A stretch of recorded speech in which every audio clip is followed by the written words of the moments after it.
I cannot believe we've been together 5 days on this. It feels like longer, right? Because we've done so much stuff together.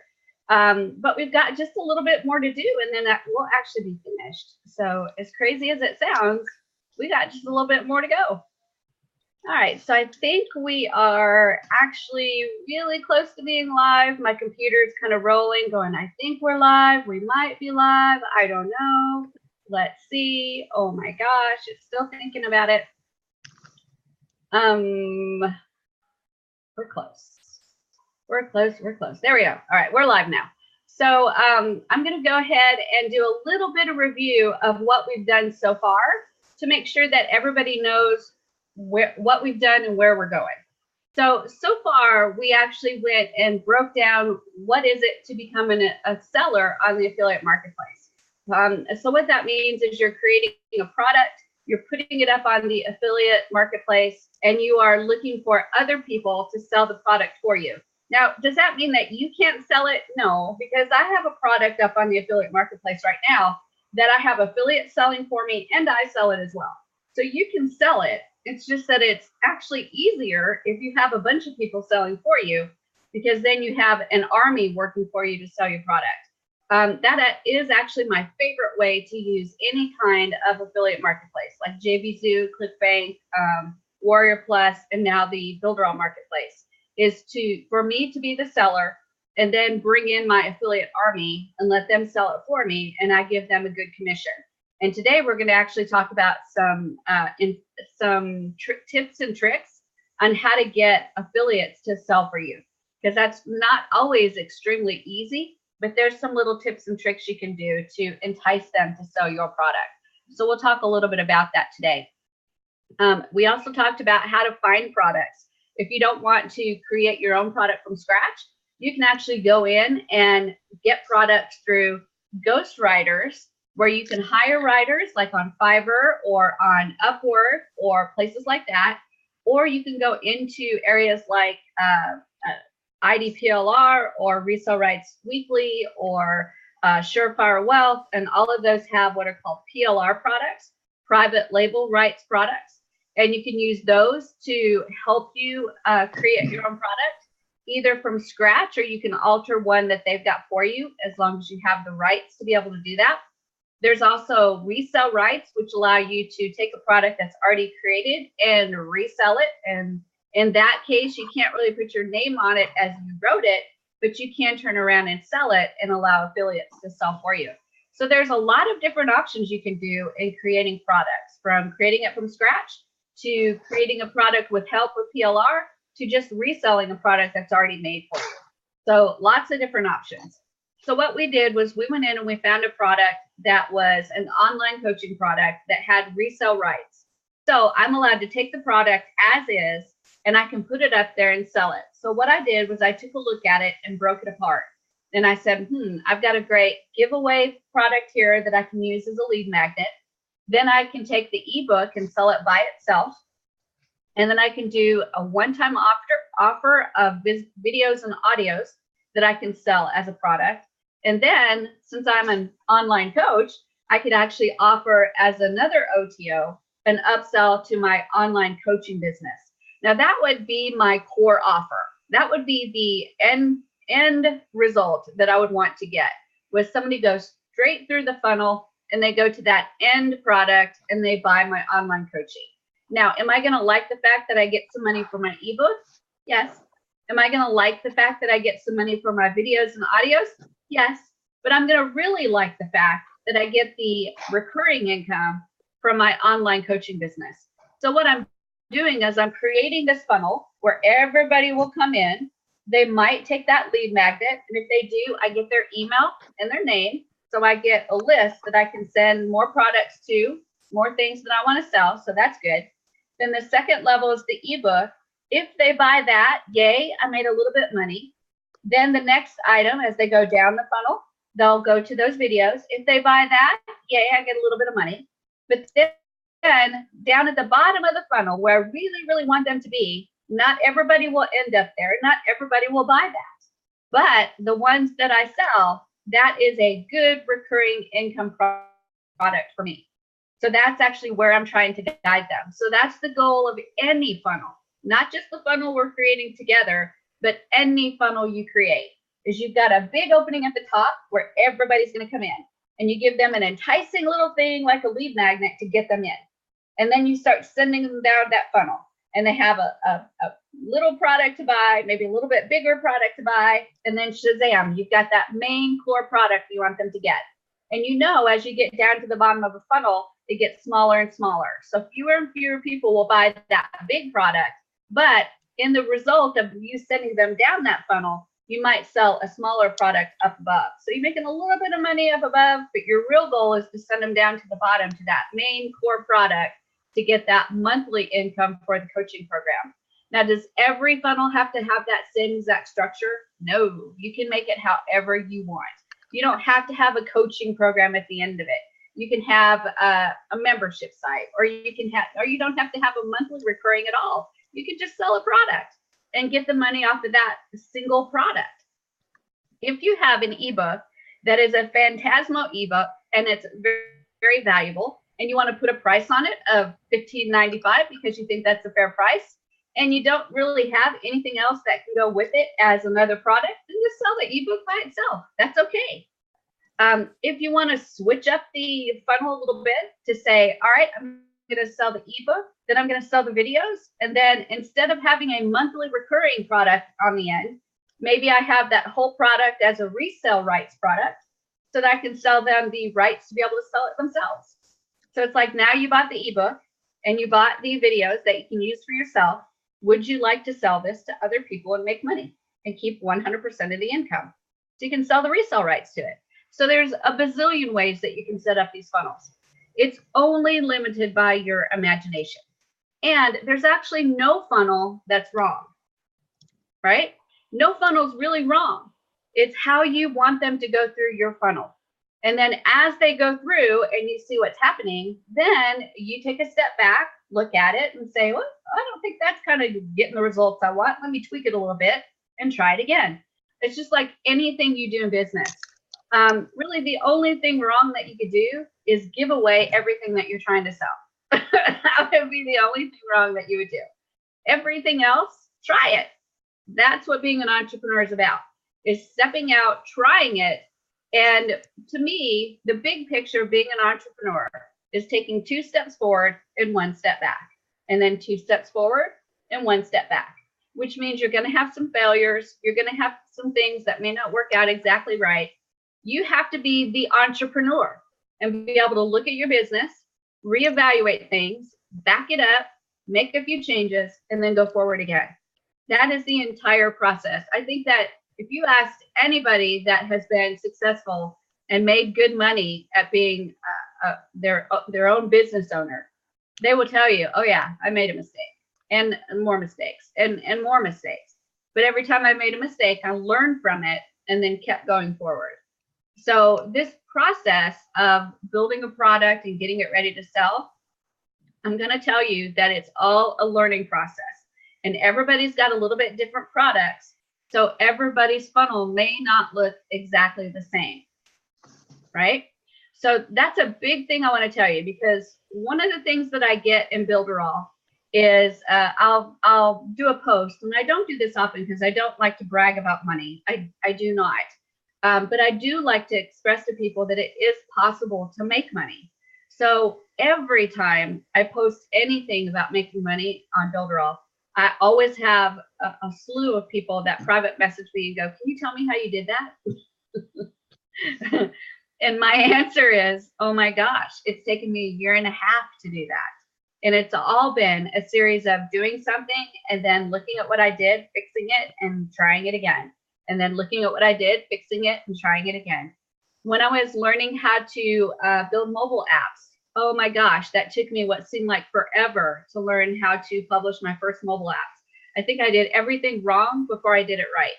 When I first learned how to publish websites, I didn't know all the ins and outs about DNS and about text files and CSS and HTML and PHP and SQL and all those letters of the alphabet. So it all took playing with it and learning it and doing stuff wrong to learn how to do it right. That's the process of being an entrepreneur. So the reason I'm telling you this is because it's so easy to just take a class like this and then say, okay, I have exactly how I'm supposed to build my funnel. I'm going to do it exactly like Shelly did, but it may not match what you're selling. So I want you to learn from this for sure. And you're learning how to build a funnel, but think about your product and how you want to sell your product. Does it really fit this way that we're selling? Or will you be able to change it up a little bit, switch it up a little bit, so that it may not be exactly what we did, but something that's an iteration of it, and you can still be successful, right? So it's going to all be a situation where you try again. And at some point, if you keep trying, you're going to hit pay dirt and you're going to do really, really well. But it's all a process of try, learn, try again, learn, try again, learn. I don't want anybody to think that this is a do this and get rich tomorrow type thing. Do you guys have any questions about that? Well, I've been doing this for 10 years and still learning. Yeah, me too, actually. 10 years. Yeah, me too, Davida. Because I've been podcasting for almost 12 years and been doing a website since as long as that, or if not longer.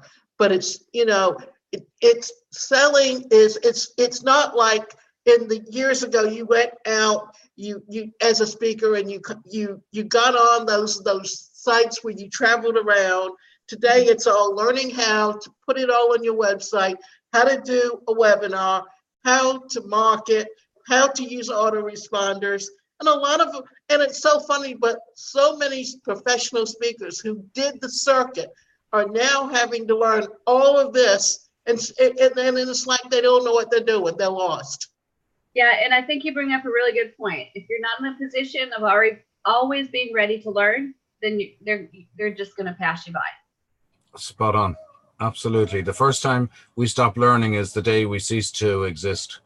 That's really, really true. If you want to stay relevant and stay up front, you just have to keep learning, because there's just trends, and especially on the internet. It was just a few years ago that Periscope was so big. You guys remember Periscope? Any of you Periscope, guys? Yeah. Yeah, that was about what, 5 years ago, 4 years ago?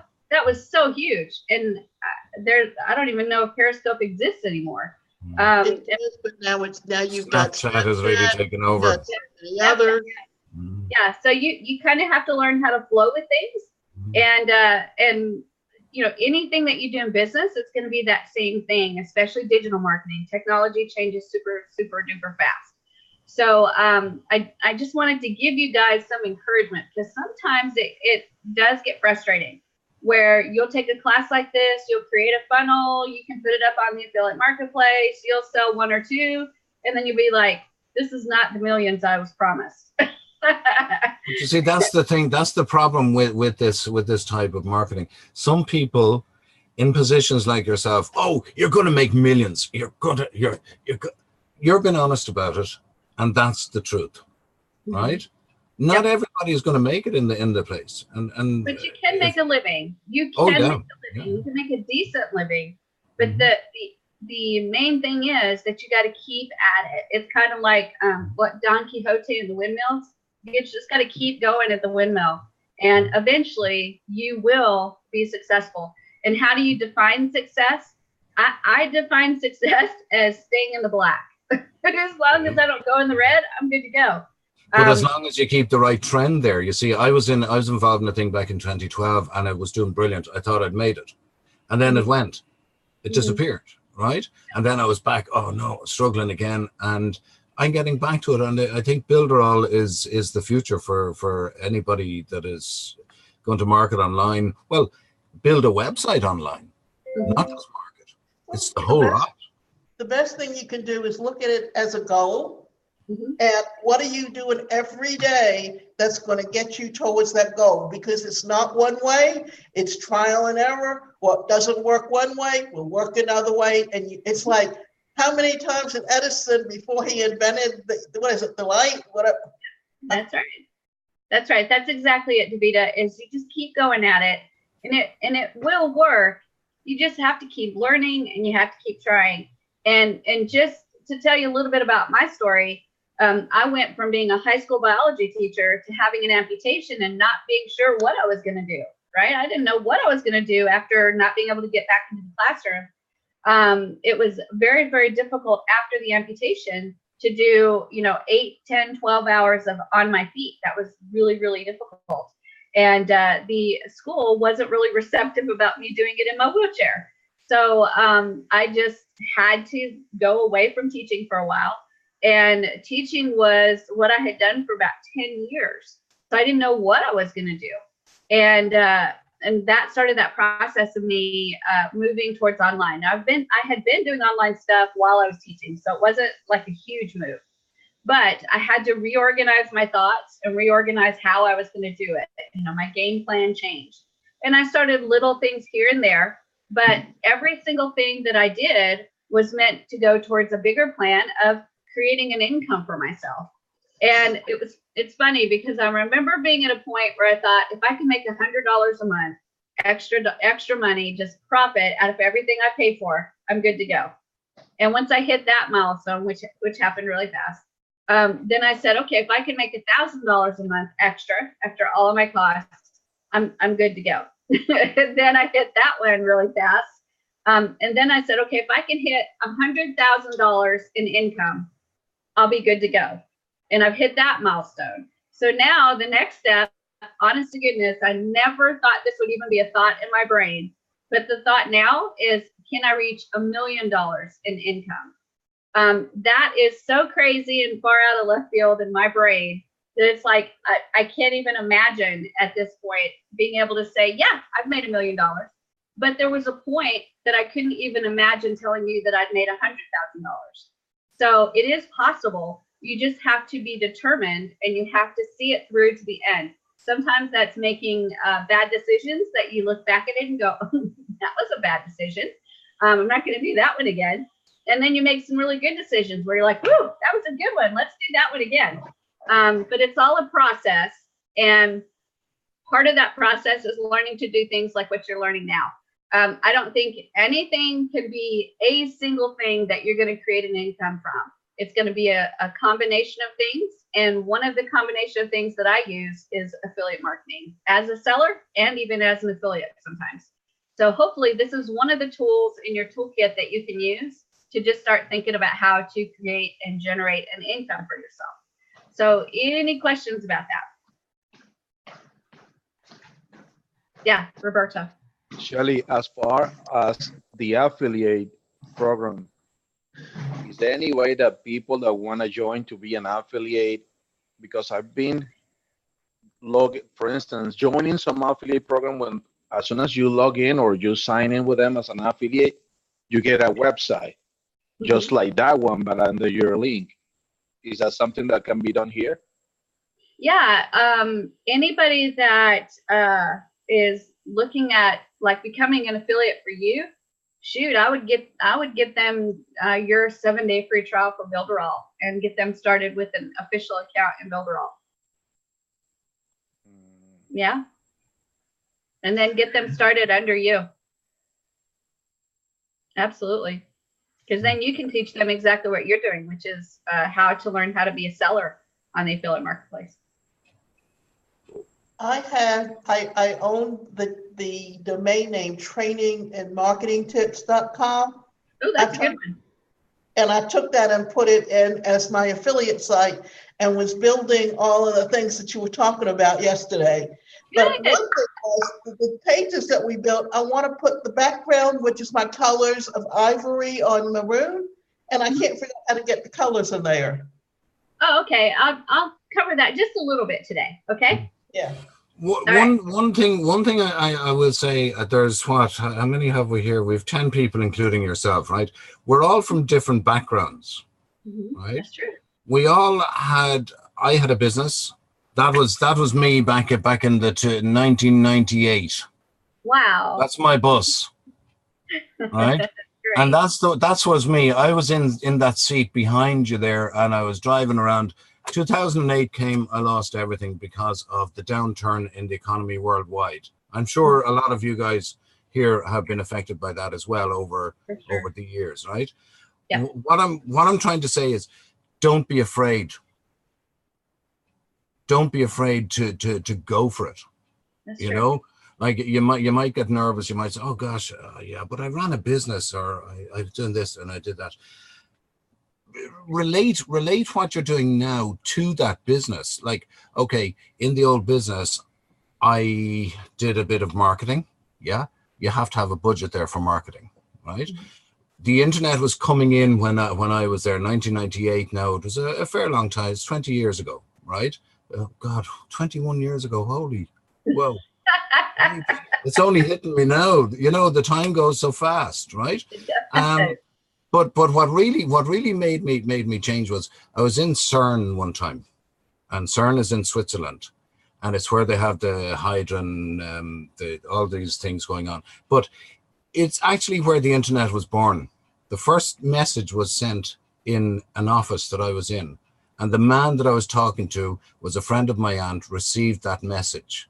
Wow, that's cool. I would love Right? to. That is absolutely amazing. Well, if you're over in Europe again, we might be able to get that sorted. But anyway, what I'm trying to say is that the one little message was sent in 1994.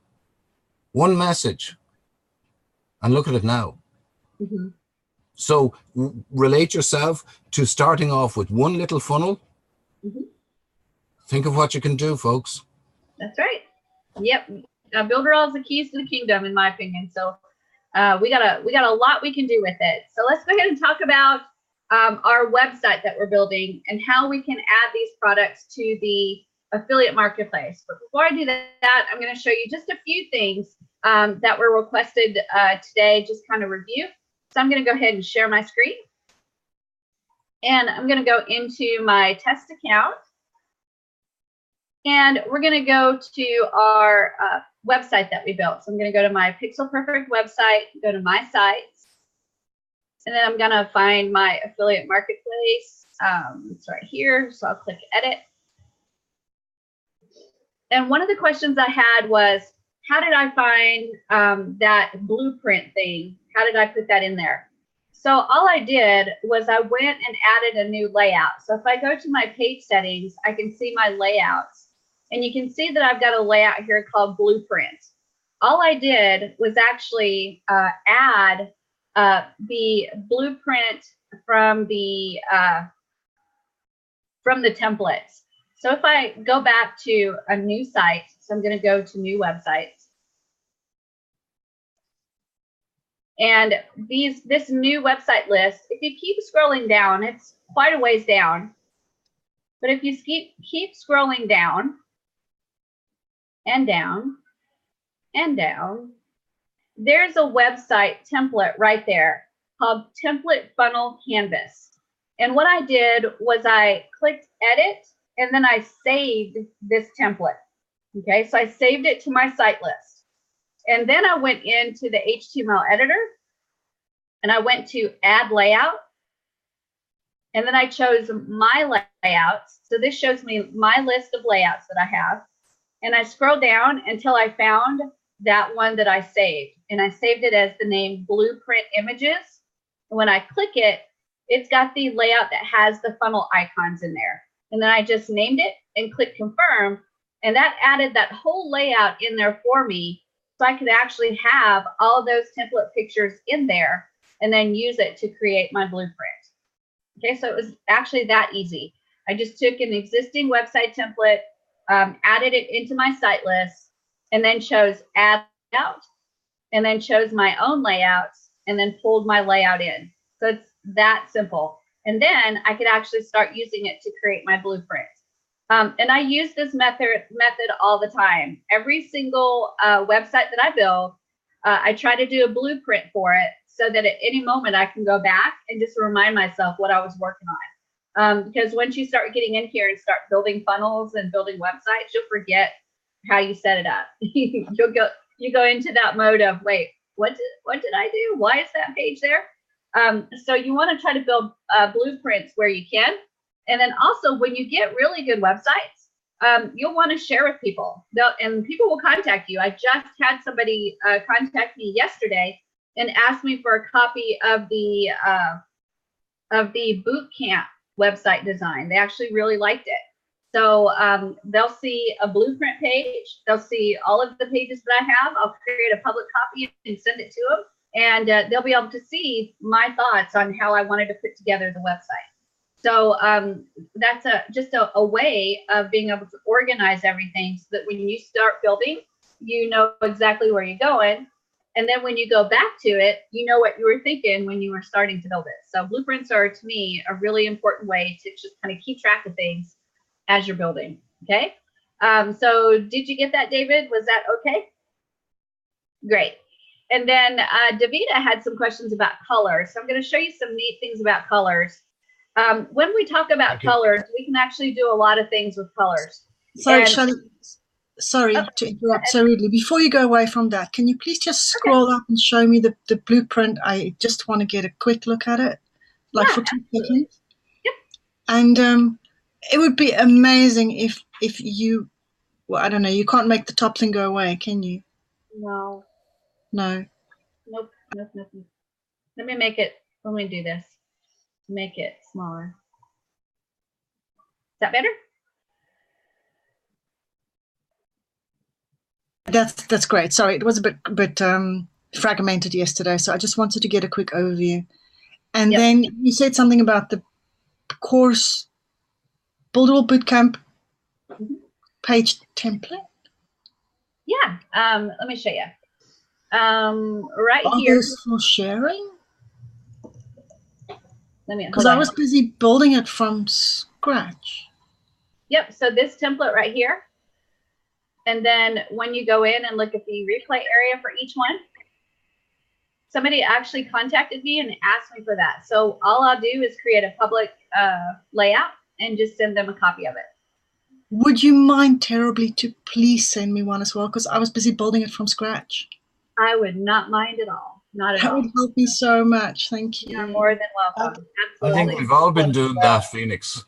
Sorry, what? Where? We've all been doing it. But it's good to learn to do it, though, as well.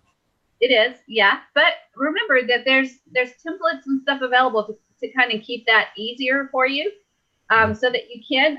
I personally like building them from scratch, but I've been known to steal a template or two and use a template or two. So, yeah, whenever you find a template that you like, it's okay to ask the person if they can possibly share that template with you.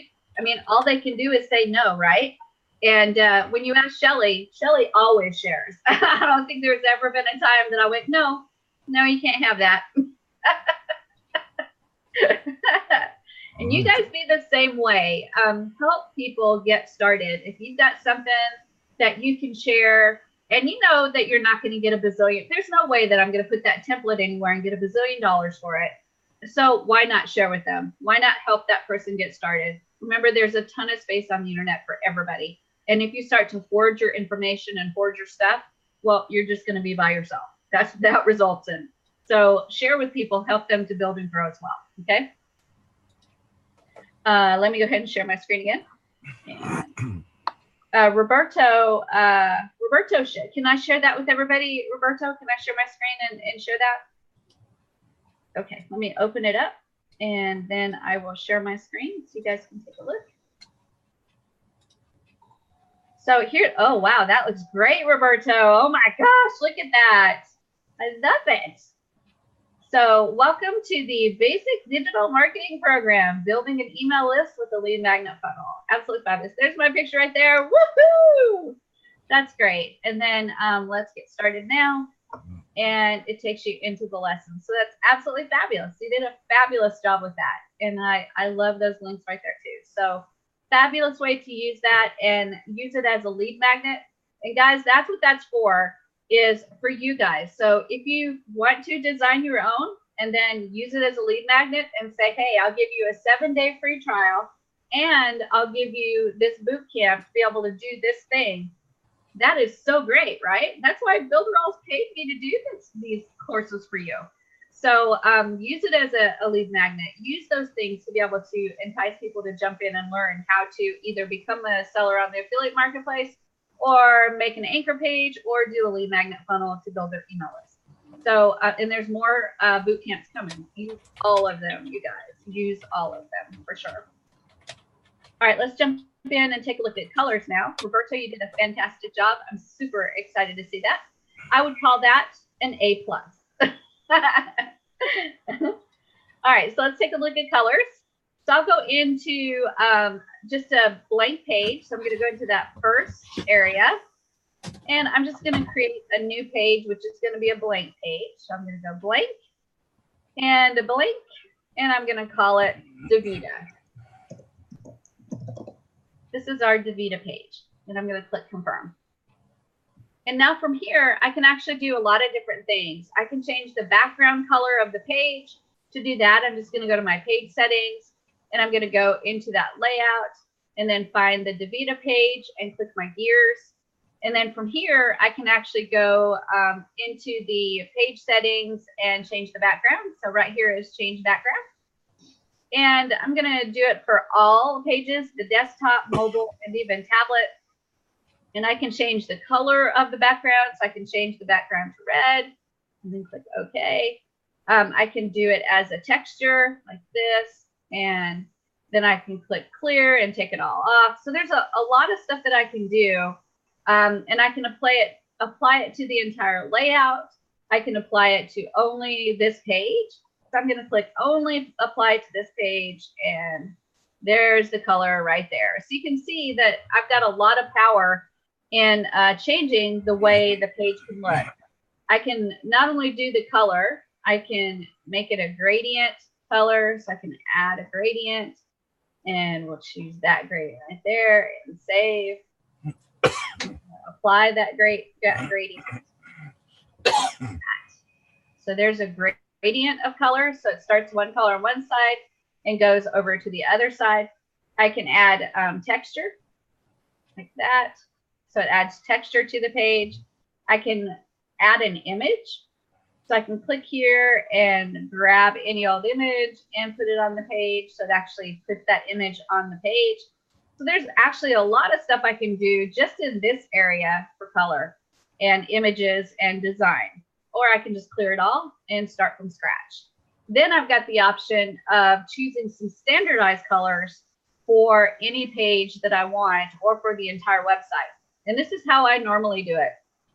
Is I actually create 4 boxes, and when I do those 4 boxes, I pick 4 standard colors for my website. And typically those colors are based on like a logo that I might have or a design idea that I have. So I'm going to pick 3 main colors and then what I call a disruptive color. So to do that, I just click boxes, and I'm just going to click this box right here. And then from here, I'm going to make it a little bit larger, and then copy paste, make that one a little smaller, and then copy paste, paste, paste. So I actually have 4 little boxes and 1 big box. Okay, right now they're all the same color.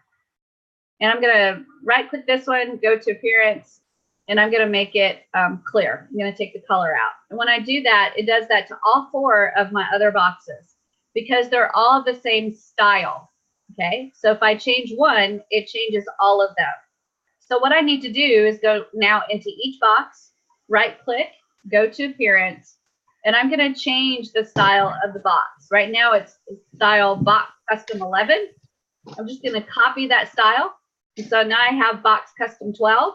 And I'm going to click on it to activate that style. And then I'm just going to choose the little color.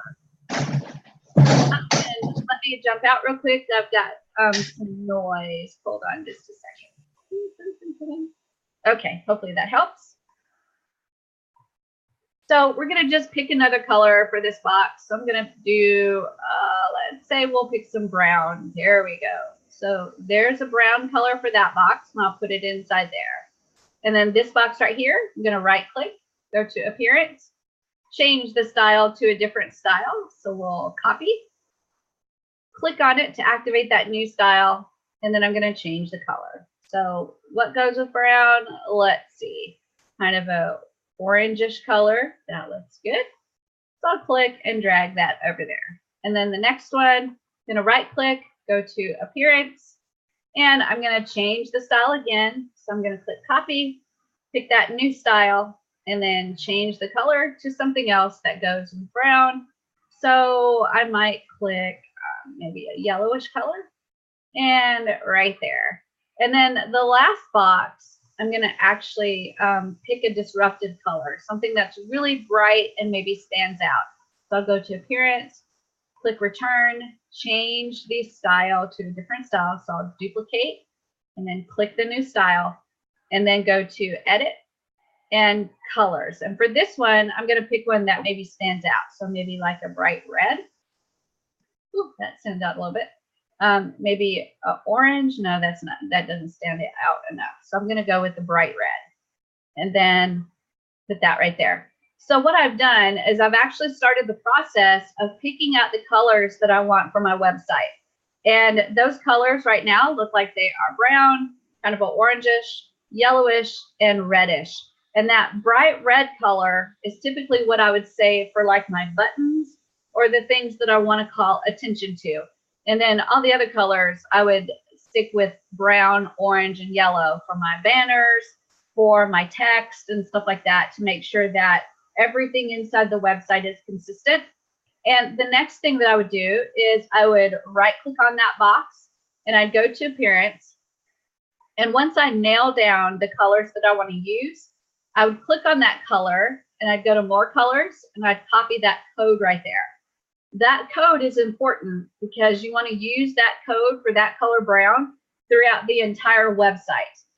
And you can actually save that color. Once you get the colors you want, I'm going to go ahead and delete these ones that are in my favorites because I don't need those. Right? So I'm going to delete that one and delete that one and delete that one. Oops, and I lost my brown. Hold on. Let me go back to my brown. We'll go here, and I think it was about like that brown. And we'll delete that color right there. And now what I can do is I have that brown color chosen, and all I have to do is click Save Color, and it saves it in my favorite area. And I'm going to click OK. Then I'm going to click this one, right click, go to Appearance, go to Colors, click that color, and save it. I've got that one saved. Then I'm going to right click the yellow one, go to Appearance, go to Color, click that color, and save it. And then go to that red, right click it, go to Appearance, and choose that color and save it. And now I have all 4 of the colors that I'm going to use with my website saved and ready to use. So now I have them handy if I want to use it for a banner color, a box color, text color, anything I want to use it for, I have those colors ready to go. Now, obviously, I can't leave this box just sitting there because you don't want to show everybody that box. So I can right click it and actually go to hide, just like that. Or I can actually go to that blueprint area and add that information to the blueprint area so that inside that blueprint area, not only do I have the blueprint of the entire site and the pages, but also the colors I want to use for the site. So that kind of gives you an idea of how you can start nailing down colors that you want to use throughout your website. And one of the worst things you can do is not nail down your colors. And Phoenix is actually a lot like I am as far as really wanting to be user-friendly with their websites. And I can't stand when I go to a website and there's no consistency in color. It's not that you're ever going to go, I didn't like that website because it was inconsistent with its colors. You'll just say, I didn't really like that website. It's hard to nail down exactly why, but it's because it makes you feel uncomfortable because the colors are not consistent. Like that brown, but you have a box that's that brown, and then you have a banner that's not quite the same color brown, and then you have text that maybe is not quite the same color brown. So you've got that inconsistency of the brown all the way through your website. Again, that makes you uncomfortable, and you won't be able to say specifically, I didn't like that because of the colors. You'll just say, I just didn't like the website. So you want to try to build a website that you've nailed down your colors, your basic colors that you want to use. Does that mean you can never use any other colors? No, it just means you have these standard colors that you're going to use. If you want to pull in other colors, you can, but don't do it in a way that creates such disruption that you lose your user experience. Okay. Phoenix, let them know what you think about that, because I know you and I are kind of simpatico on that one. Sorry, did you want me to comment? I agree. What she said. That was easy. Yeah, Phoenix is a lot like me as far as user experience, and so it's rough on me when I go to websites and the colors are wacky. But then also the other thing that I see is they'll use like buttons, and my favorite button is the blue button with the rounded edges. But you'll go to websites that you'll see that design for one button, and then you go down the page and there'll be a square button. And then a little bit further down the page, it'll be a triangle button or something like that. It's really wacky. So there's no like consistency throughout the page. So be watching for that kind of stuff too. When you're building a website, consistency helps to bring the user experience kind of some smoothness so that your client feels comfortable on your website. Now, does that mean that that's the only way to build? Nope, that's Shelly's way to build. There are websites that believe in being disruptive. And that's how they do it, is they purposely use wacky colors and they purposely use different buttons. That's disruptive marketing. And that's a method as well. It's not wrong. It's just that my method, what I will teach you to do, is to try to create a user experience that brings about consistency and aesthetics that are pleasing to the people that are visiting your website. That's what you'll learn from me. If you're not in the design niche or in the model industry or in the fashion industry, just do not touch disruptive design. That's true. No. But just It go will go in, wrong. just Google science behind colors. That's that is a big eye opener.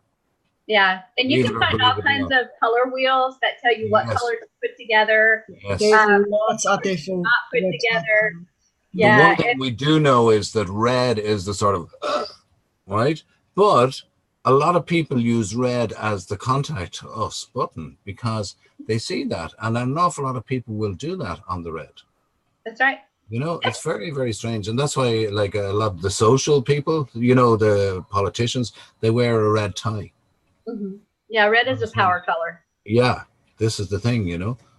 Yep. Yeah. So it's very interesting. Science is yeah. It is, yeah, and you'll find out the way I design my websites. I just design them as 3 main colors and then 1 disruptive color. And that disruptive color I save for my buttons or the things that I do want to kind of jump out. The disruptive color isn't always red. It can be like a bright yellow, a bright orange, something that's bright and very contrasting to the other 3 colors, so that when you put a button there, it's obvious to the user as they're scrolling down, oh, wait, I'm supposed to click that. So that's my reasoning. But again, my design is very different from a lot of people's design. You're going to learn your own style. So you may be learning first from Shelly, and then you may learn from another person a little bit different way and another person a little bit different way. You go with the design that you feel most comfortable with. That's truly the most important thing, is when you're designing websites, it's all about you and what you want to do with your website. And again, I don't think that there's a wrong way. I think there's your way, and you will be constantly tweaking your way to be able to work with your clients. So you may start out as completely disruptive, but as you start getting clients and they start telling you, I really don't like those colors that you have on your website, you might be able to tone them down a little bit. You might, trend towards the more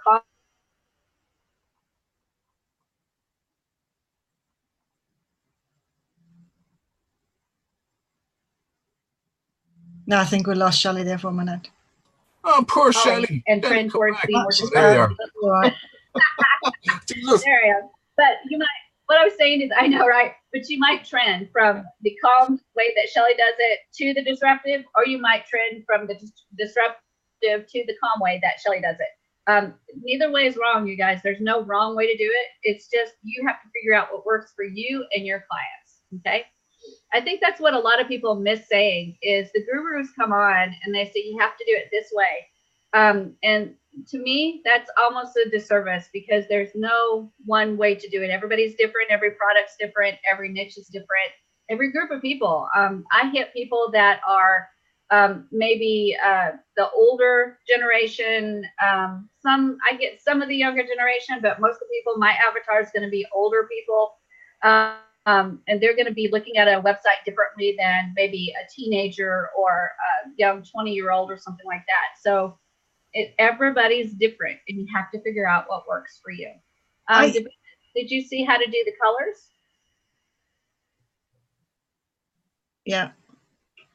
But I have to slightly be different from you there, Shelley, as rare as it may be. But I actually think there is a wrong way of doing a website.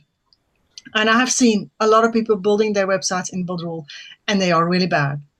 And they just do all wrong. And that's the process of learning, because I remember when I first, I wish I could take you to my first website. I would be really, really dog embarrassed. But my first website, I put every bell and whistle you could put in there, right? Including, remember the mouse tracer that you could add? So you put the mouse tracer on, and whenever somebody moved their mouse, it was like a little thing. I know you didn't. I sure did. I had that on there. And I had like things that flashed and things that scrolled and things that moved, and I did every one of them. So it's all a learning process. So even though me and you know, oh gosh, that's wrong. Don't do that. Don't put every bell and whistle. That's what you do the first time you build a website. That's just it. You're learning everything that it can do, and you're like, I need everything that it can do. But you eventually start that process of learning that, oh, maybe I don't need that mouse tracer. Maybe I don't need that scrolling text right there. And maybe I don't need that flashy thing right there. It's all a process of learning. So even though you and I would call that wrong, because we're seasoned a little more, it's really not wrong, because it's the process that they're learning. So for them, it's not wrong to be learning it, as long as they're consistently learning that maybe that's not necessary to do the mouse tracer, and it's not necessary to do the flashy thing. It's if that learning doesn't happen, then there's a bad way of building things, right? And there's a bad way of working with colors. There's a bad way of working with fonts that is just plain. Yeah, but there's so many different things. No matter how you look at it, it's just not right. Yeah, but honestly, that first website that I built, if somebody just kind of charged in and said, oh my God, Shelley, that is so bad, it sucks, I'd be like, but I put into effect everything I learned. Right? So for me, I was like proud. I was like, but this looks great. Look, I got everything in there that I learned. Yeah. But it is a process. Yeah, it is a process. So I don't necessarily think it's bad as long as you're learning. As long as you're learning. Like sometimes less is best. Yes, and if I was still building websites and still putting the mouse tracer on and still putting the marquees across the top and still putting the yeah, we're all guilty of it, putting little PNGs up here. Yeah, that would be like, then it would be wrong, because I obviously wasn't learning. But to me, the new person has to do everything just so they can learn how to exercise restraint, going, well, maybe I don't need all that. Maybe I just minimalistic approach. Absolutely. And everybody starts that way. I haven't seen anybody that doesn't. And that's why Builderall is so exciting to people when they first come in. Because if you take a look at everything you can do with just text, don't even look at anything else. Just look at what you can do with text. It's tempting to do everything you can do with text. And I need a thing that scrolls, and I need a thing that flashes, and I need a thing that, has the shadow, and I need to use every font. And, it's so tempting. And when you get better and better at it, you start learning restraint and how to build a website that is actually a little bit more controlled and has a little bit better user experience. And that comes with the maturity of being a website builder, for sure. Like an awful lot of people like myself now, and I went and did what Davida was asking you there, right? I normally just do it white background. Mm-hmm. Right, but I've changed it now, and would you mind taking a look at it and see what you think of the color? Yeah, go ahead. You can share. Now it was white. Now this is only a testing thing. Oh wow! Look at that. That's actually a great color. It's not a bad color, sure, it's not. Yeah. What do folks think? Yeah, I think that looks The good. green Island Travel Go, you need more contrast between that green and your background. So you need to have a darker green, make that the same as your button, and make it bold. That's There a you go. good, You good. see there, that's you see that's the tip. Wait, hang on one second. Yeah, so I'd go into text and make it bold, and then I'd make it that same dark green as your button. Where are the colors on that? Oh, it's the background color, isn't it? Right. So you're saying the background color number, the darker one, is it? This one? Yeah, the first one, yes. that first Let one, me yeah. see. I'm trying to remember how did you get the code on that, Shelley? You see, if you had your color box and you did your eyedropper with your hex codes, and You see, there you go. That's Shelley taught us, you would not have this problem and send your web designer up the wall. Oh no. Yeah, go to more colors. And then Yes, there you go. Mhm. Oops. That's it. But it's on the wrong transparency. Well, that's okay. That's okay, because it won't register that transparency until he slides it across.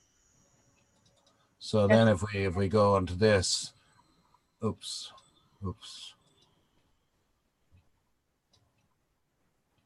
Up there. Just double click that word and it will highlight it. Yeah. Then go to more colors and copy in that color that you just, paste in that color you just have. Okay. Yep, and now bold it. Oh yeah, good idea. Make it a stronger. And what about maybe italic? No. No. It doesn't look right. Sure, it doesn't. No. No, I'm Sorry, just checking. sorry for my horror checking. there. Just have a look. Yeah, so that's better. Me personally, I don't know what Phoenix thinks, but I would maybe do like a capital I, a capital T, a capital G. Absolutely. And Right, yeah. in addition, yes, and I would also add more white space between the individual letters because your font is too squashed.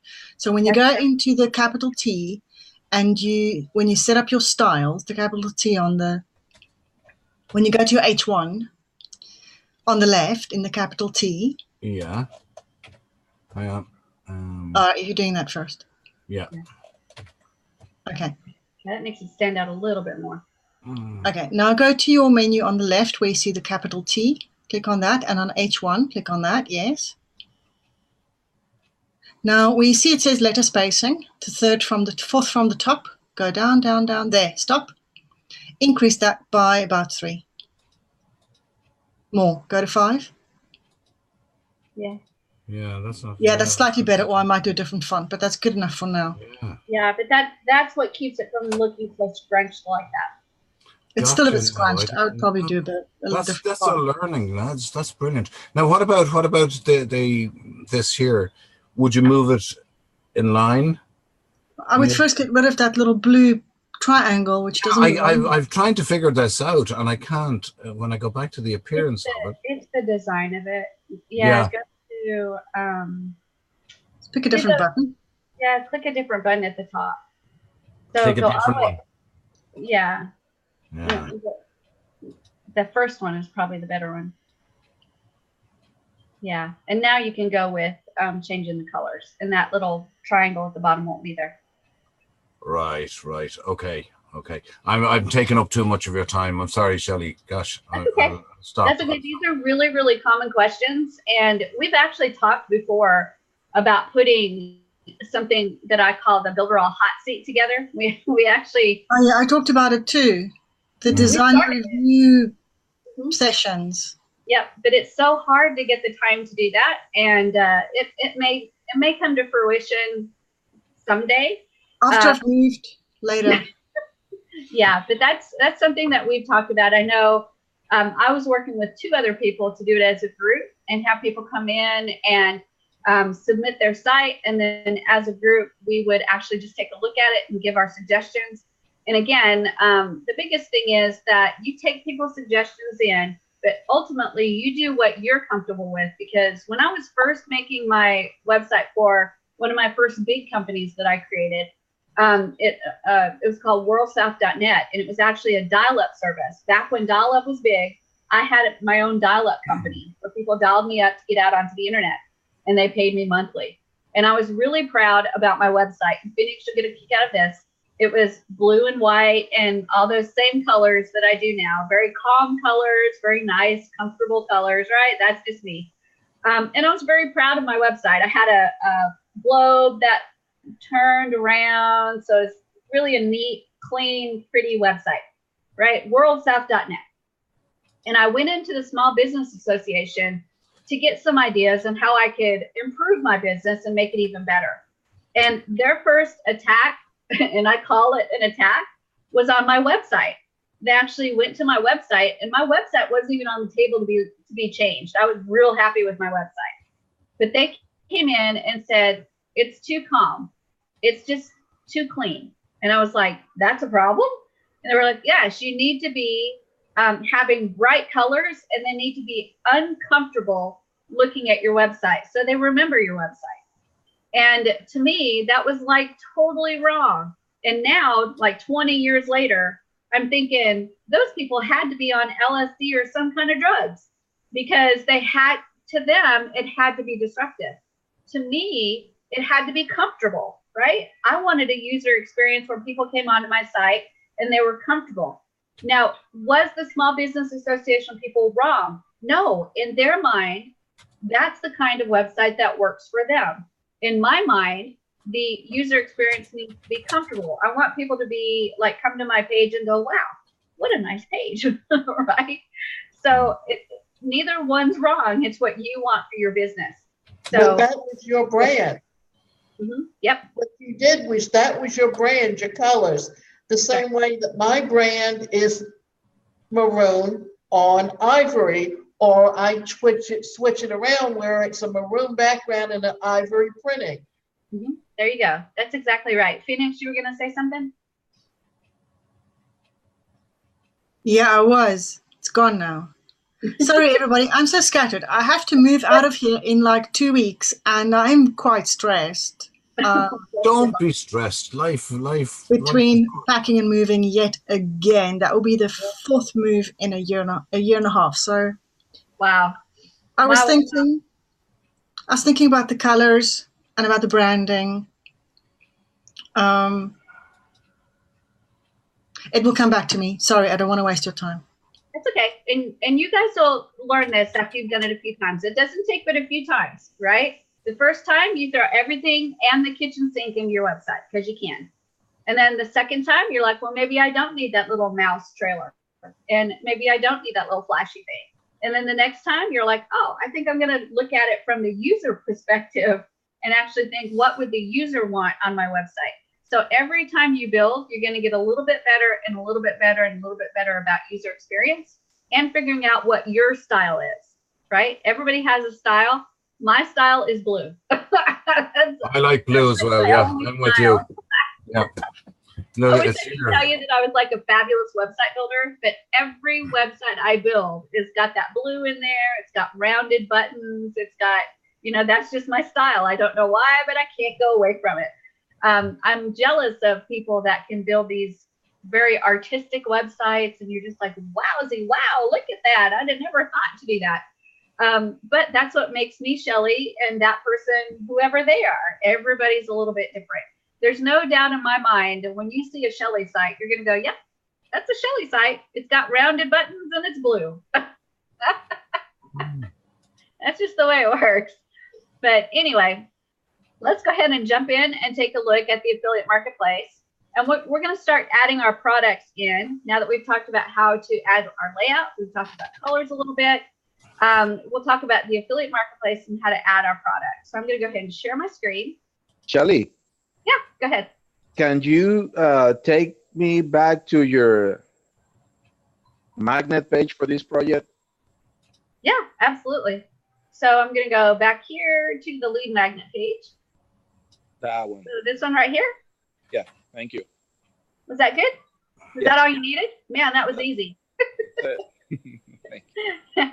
But yeah, just simple. I've got, remember, you guys will make it pretty, right? I'm not making this one pretty. I'm just telling you guys exactly what you need to have as far as structure. But you guys would make it pretty. All right, so I'm going to go back into my dashboard, and I'm going to go over here all the way down to where it says Marketplace. And I'm going to go ahead and click Marketplace. And that opens up the Marketplace for me. It logs me in automatically since I'm already a member of Builderall. And it takes me to the dashboard. And then right here, it's so easy. I just click Add a Product. It's free. And now I'm in the process of adding my product. So what was my first product that I was selling? That was the ebook. So I'm going to go ahead and take a look at what that ebook looked like so I can go ahead and get the details of it. So I'm going to go to the coaching ebook. There it is. And the name of it is How to Start an Online Coaching Business. So I'm going to go back to my marketplace and I'm just going to type that in. How to Start an Online Coaching Business ebook. There we go. As simple as possible. And I'm just going to highlight that and I'm going to copy it and I'm going to paste it into my internal product name. But I'm going to add at the end with OTOs. And here's why I'm doing that. Because this internal product name, oh, let me jump in and mute. Hold on just a second. There we go. The reason I'm adding that with OTOs at the end is because the internal product name is what I'm going to see. And I can actually put this product up as an individual product all by itself, or I can put it up as a product in a funnel. So to remind me that this one is connected to the funnel, I'm going to put at the end with OTOs. That way I remember this one's connected to my other two products that I'm going to put in by a funnel. Okay. That way I can keep them separate if I want to sell this as an individual product all by itself, not connected with a funnel.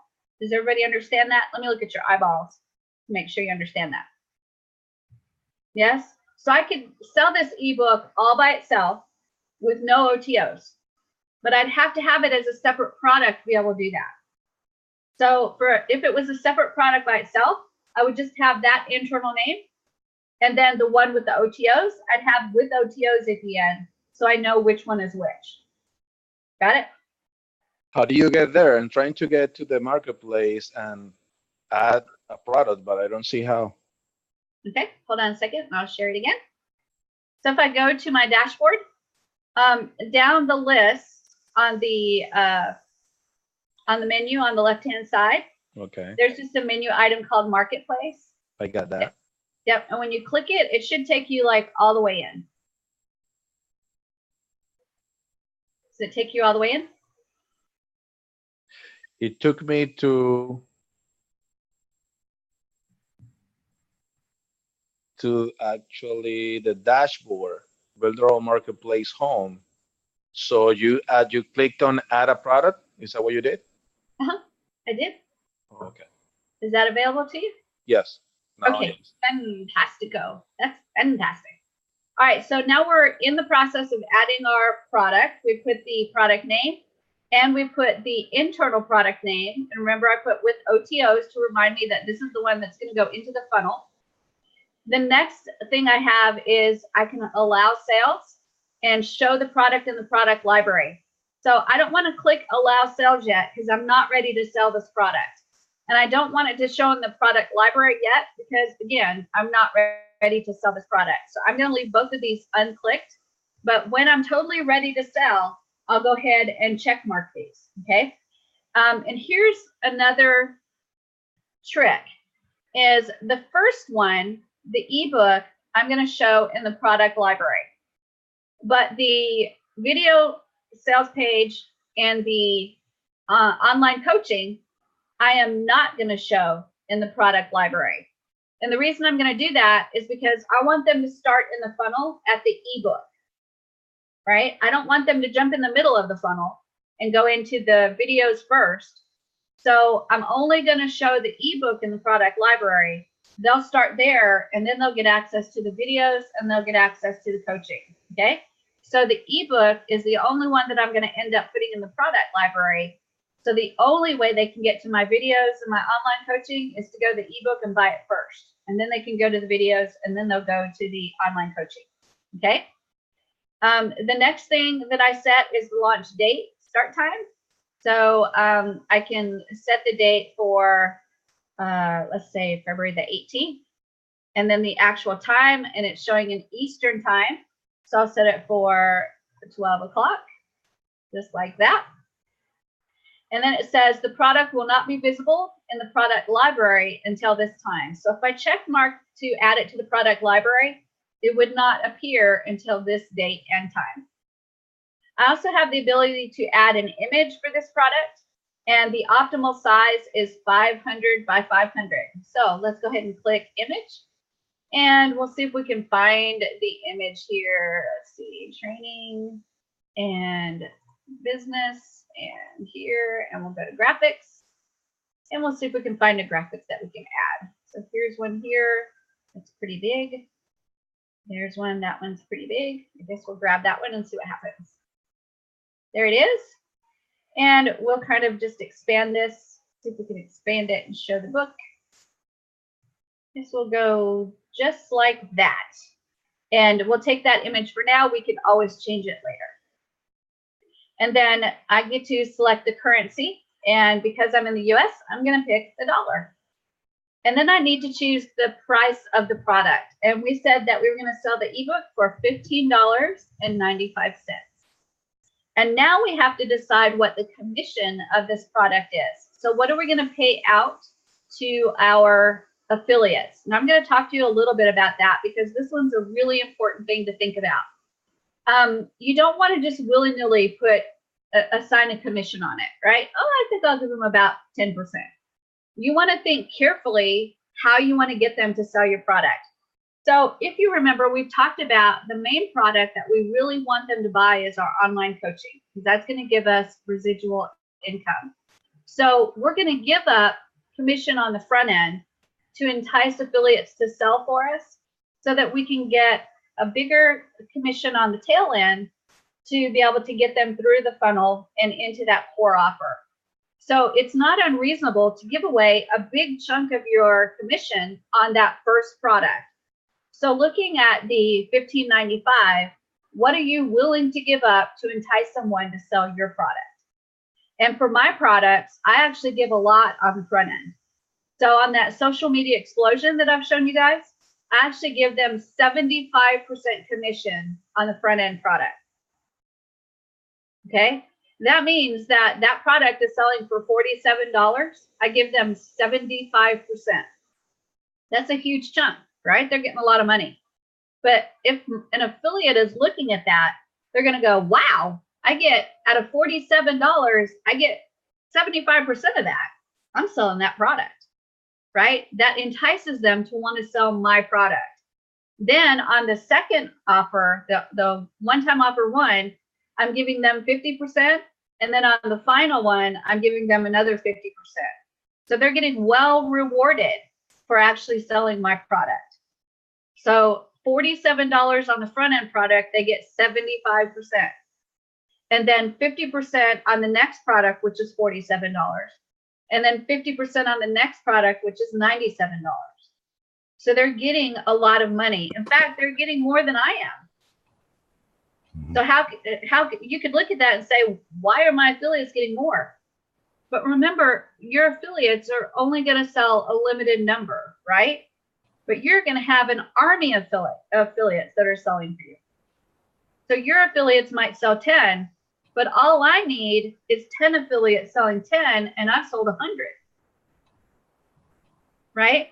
So that is one way to be able to really entice affiliates to sell your product, is give away a lot of your commission on the front end to really entice them, and then be fair on the subsequent products, and they will want to sell for you and they'll want to promote for you. Okay, everybody understand? Yeah. Could I ask, while we're on the subject of the affiliate, do you keep the email address of the customer? Yes. Does the affiliate get it as well, or not? If they put like a landing page before they do the affiliate, yeah, they can actually get it too. Right. But if Okay. they just are doing their affiliate link, then no. Right. Right. But there are That's a lot of fair enough if affiliates. they're silly. Yeah. Yeah. Yeah, there's a lot of affiliates that will actually do a landing page first to be able to lead their traffic to the landing page to promote your offer. And then that landing page collects their information and then sends them to the affiliate link.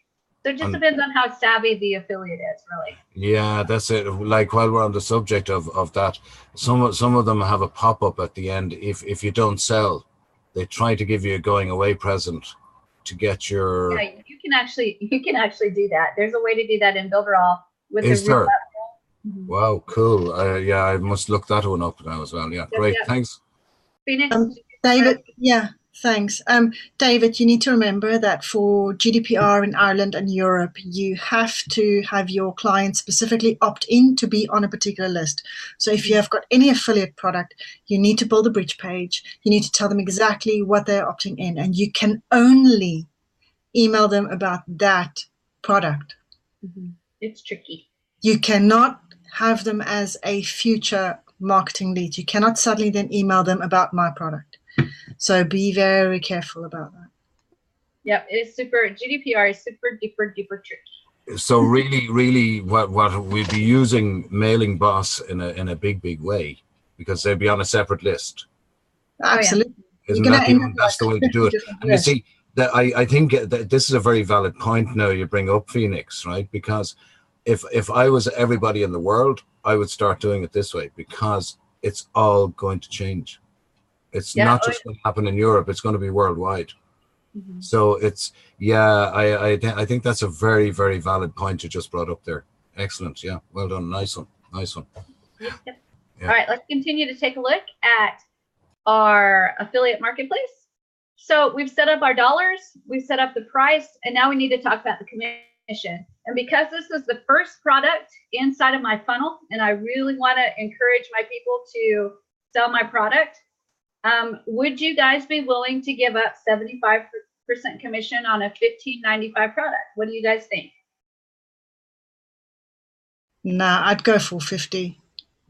I think for this logo price, I'd probably go for 50%. Yeah, 50. Yep. What do you guys think? David, Roberto, what do you guys think? Davida?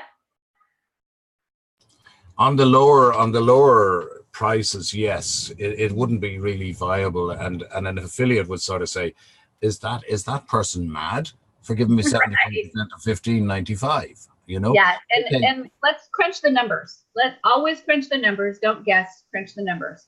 So I'm gonna go ahead and pull up my calculator, and I'm gonna do $15.95 times 0.75 equals. That's almost $12 that your affiliate would get out of the $15.95. So then, and then Builderall is going to get 5% because they get 5% for the payment processor. So basically, you're only getting 20%. So out of you forgot the PayPal and the Stripe fee. Add that in. Yeah, that's the $5 from Builderall. I mean, Yeah, sorry. In addition, yeah. Plus the PayPal fee. There's PayPal is an additional fee. Mm-hmm. So there's 3 things. That's actually, I think it's actually taken out. All of that's taken out when it processes. Yeah. Okay. It's like when I get a payment from Builderall, it's like 0 zeros. It's not got like cents on it. So they take out that processing fee automatically. But when we talk about 75% and then 5%, that's 80%. So you only get 20%. So out of $15.95 times 0.2, that's $3.19 that you'll get per sale. Which is, I mean, when you're talking about $3.19, it doesn't sound like a lot. But of course, the goal is to get 10 affiliates selling 10 each. So we're going to say 100. So that would give you $300. So it's not anything to like sneeze at, but you're not going to be able to write home and say, I'm a millionaire. Yeah, but you're looking at the end picture here. You're looking at the end of the funnel. That's exactly it. So let's look. That was 75%. Let's look at 50% and see if that maybe is a more viable number. So 50% to the affiliate and then 5% to Builderall. So I'm going to make 45%. So $15.95 times 0.45. That gives me $7.18. So times 100, that's going to be about $700, which is a way better number that I can work with. So I think that for me, I would much rather offer them 50% on this one because the price is so low, right? And I'm targeting trying to make a couple $1,000s per month. So that $700 will go a long ways towards making a couple $1,000s per month, right? So I would go ahead, after I crunch the numbers, this one would be a 50% commission in my mind. What do you guys think? I agree. Okay, That's great. good. Also keep in mind to look at the industry standards. It is very rare that you will see any offer on ClickBank, CJ, Warrior Plus, all of those, that is less than 30% for a digital product. Mm-hmm. Yeah, don't put up an offer there and say I'll pay all my affiliates 10% because all your affiliates will go. They're all going to laugh at you. Your affiliate. The industry standard is like if it's a software, it's usually about between 30 and 40%. And 30 being, 30 is like the norm. And then for digital products, sort of depending on the price, anything between 40, 50, 60 and up is rare. It's usually the small, the big tickets, but you have to work very hard for those. So Yep. it's only Yep. fair. So let's go ahead and put our 50% in there for the commission. There we go. It's at 50%. And right here, I actually have the option to set up a subscription or multiple payments.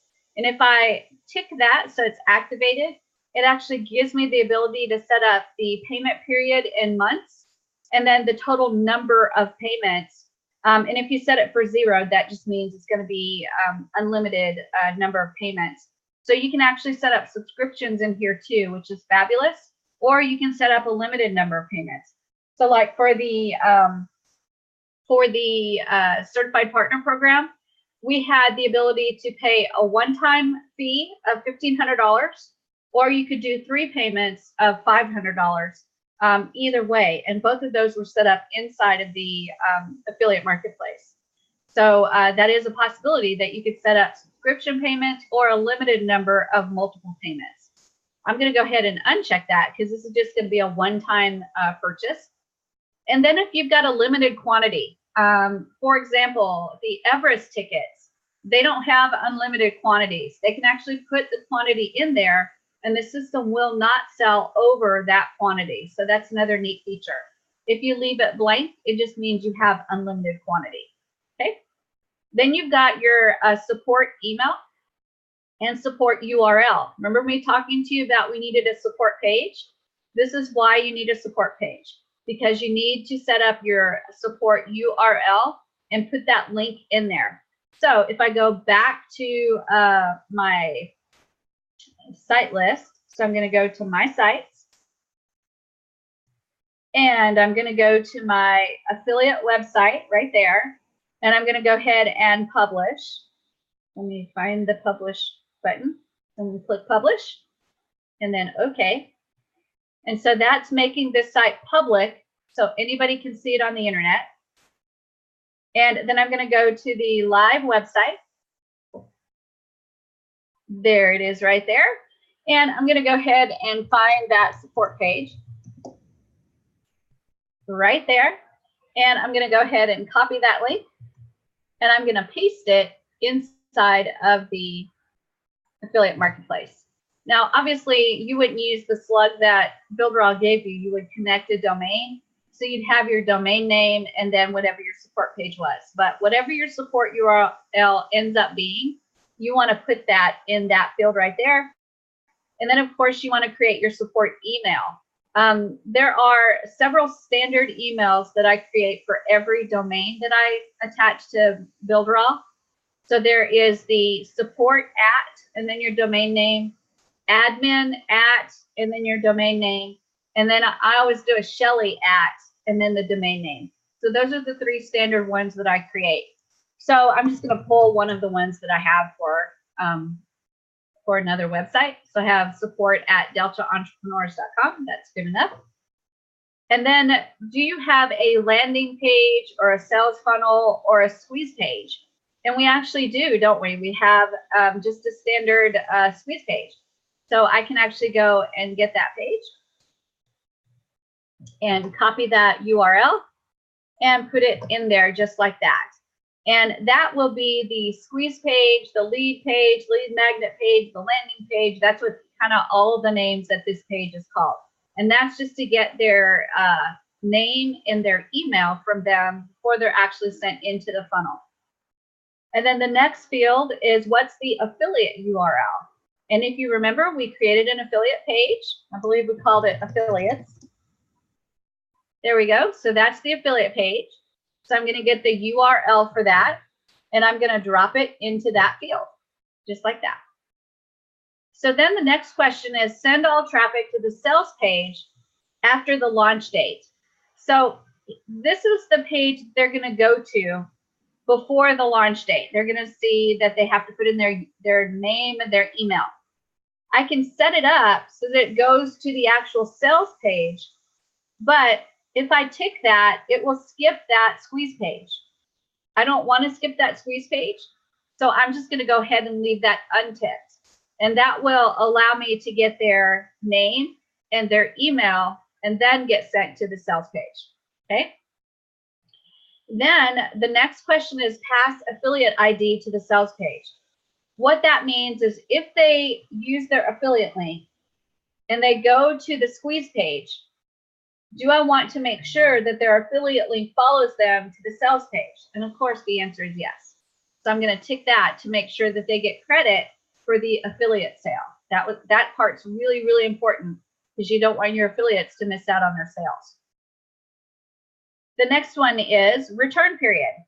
How long of a guarantee do you want to give on your product?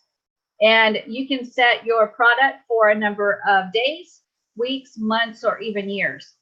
So I'm going to say that I give this one a 30-day guarantee. So anytime within 30 days of buying this, you can submit for a full refund. Okay, that's a fair amount of time, especially for a digital product. And you'll get situations where people come in that are serial refunders, and they'll buy it and then they'll refund. And then they'll buy another product of yours and then they'll refund.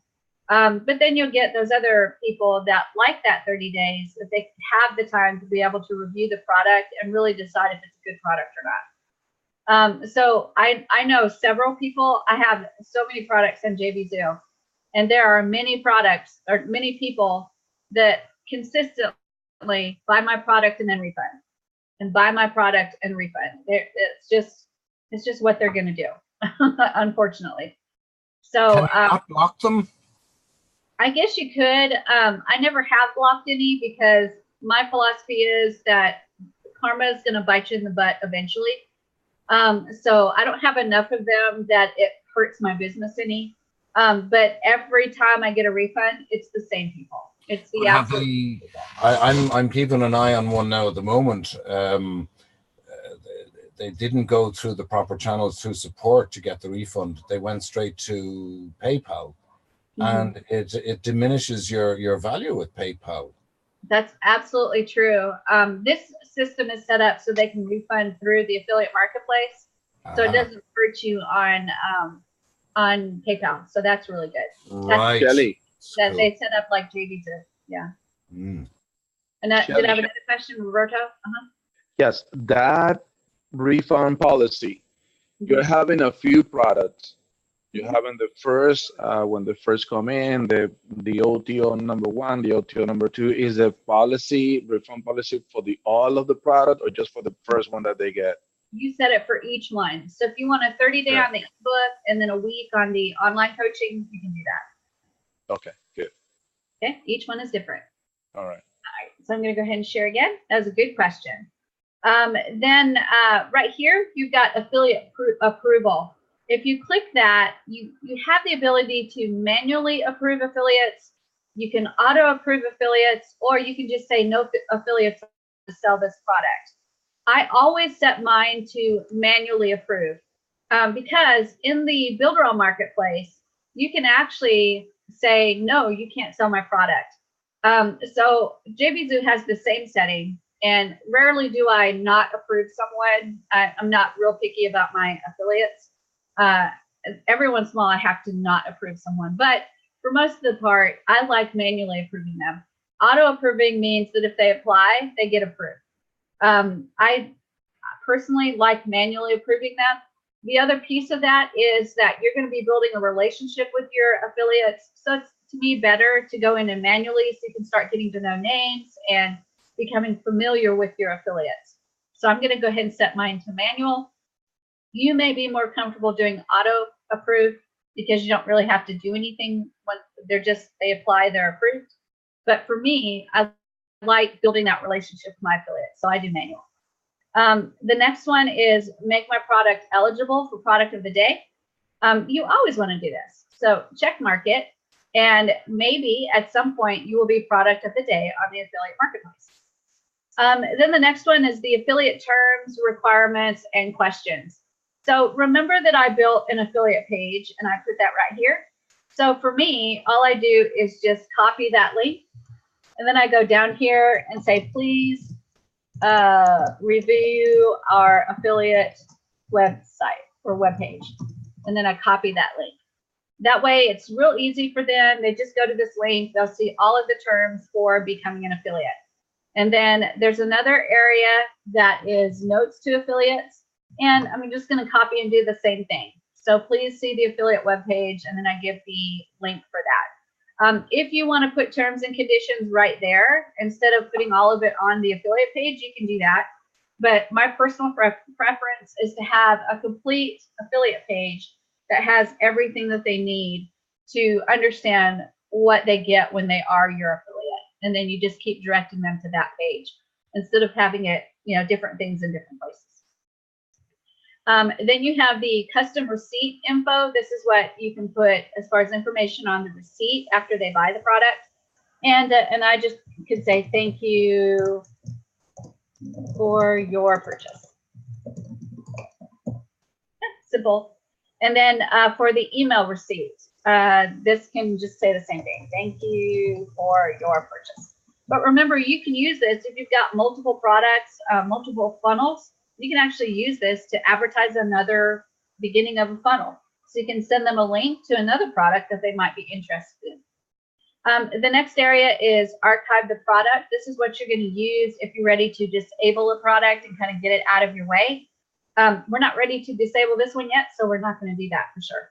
So we filled out, I believe, everything from top to bottom. So we'll go ahead and see if we can click next. And then the next area is advanced features. So this is how you're going to do your checkout. So you can choose PayPal. There's a Brazilian service called PaySeguro, which is only available in Brazil.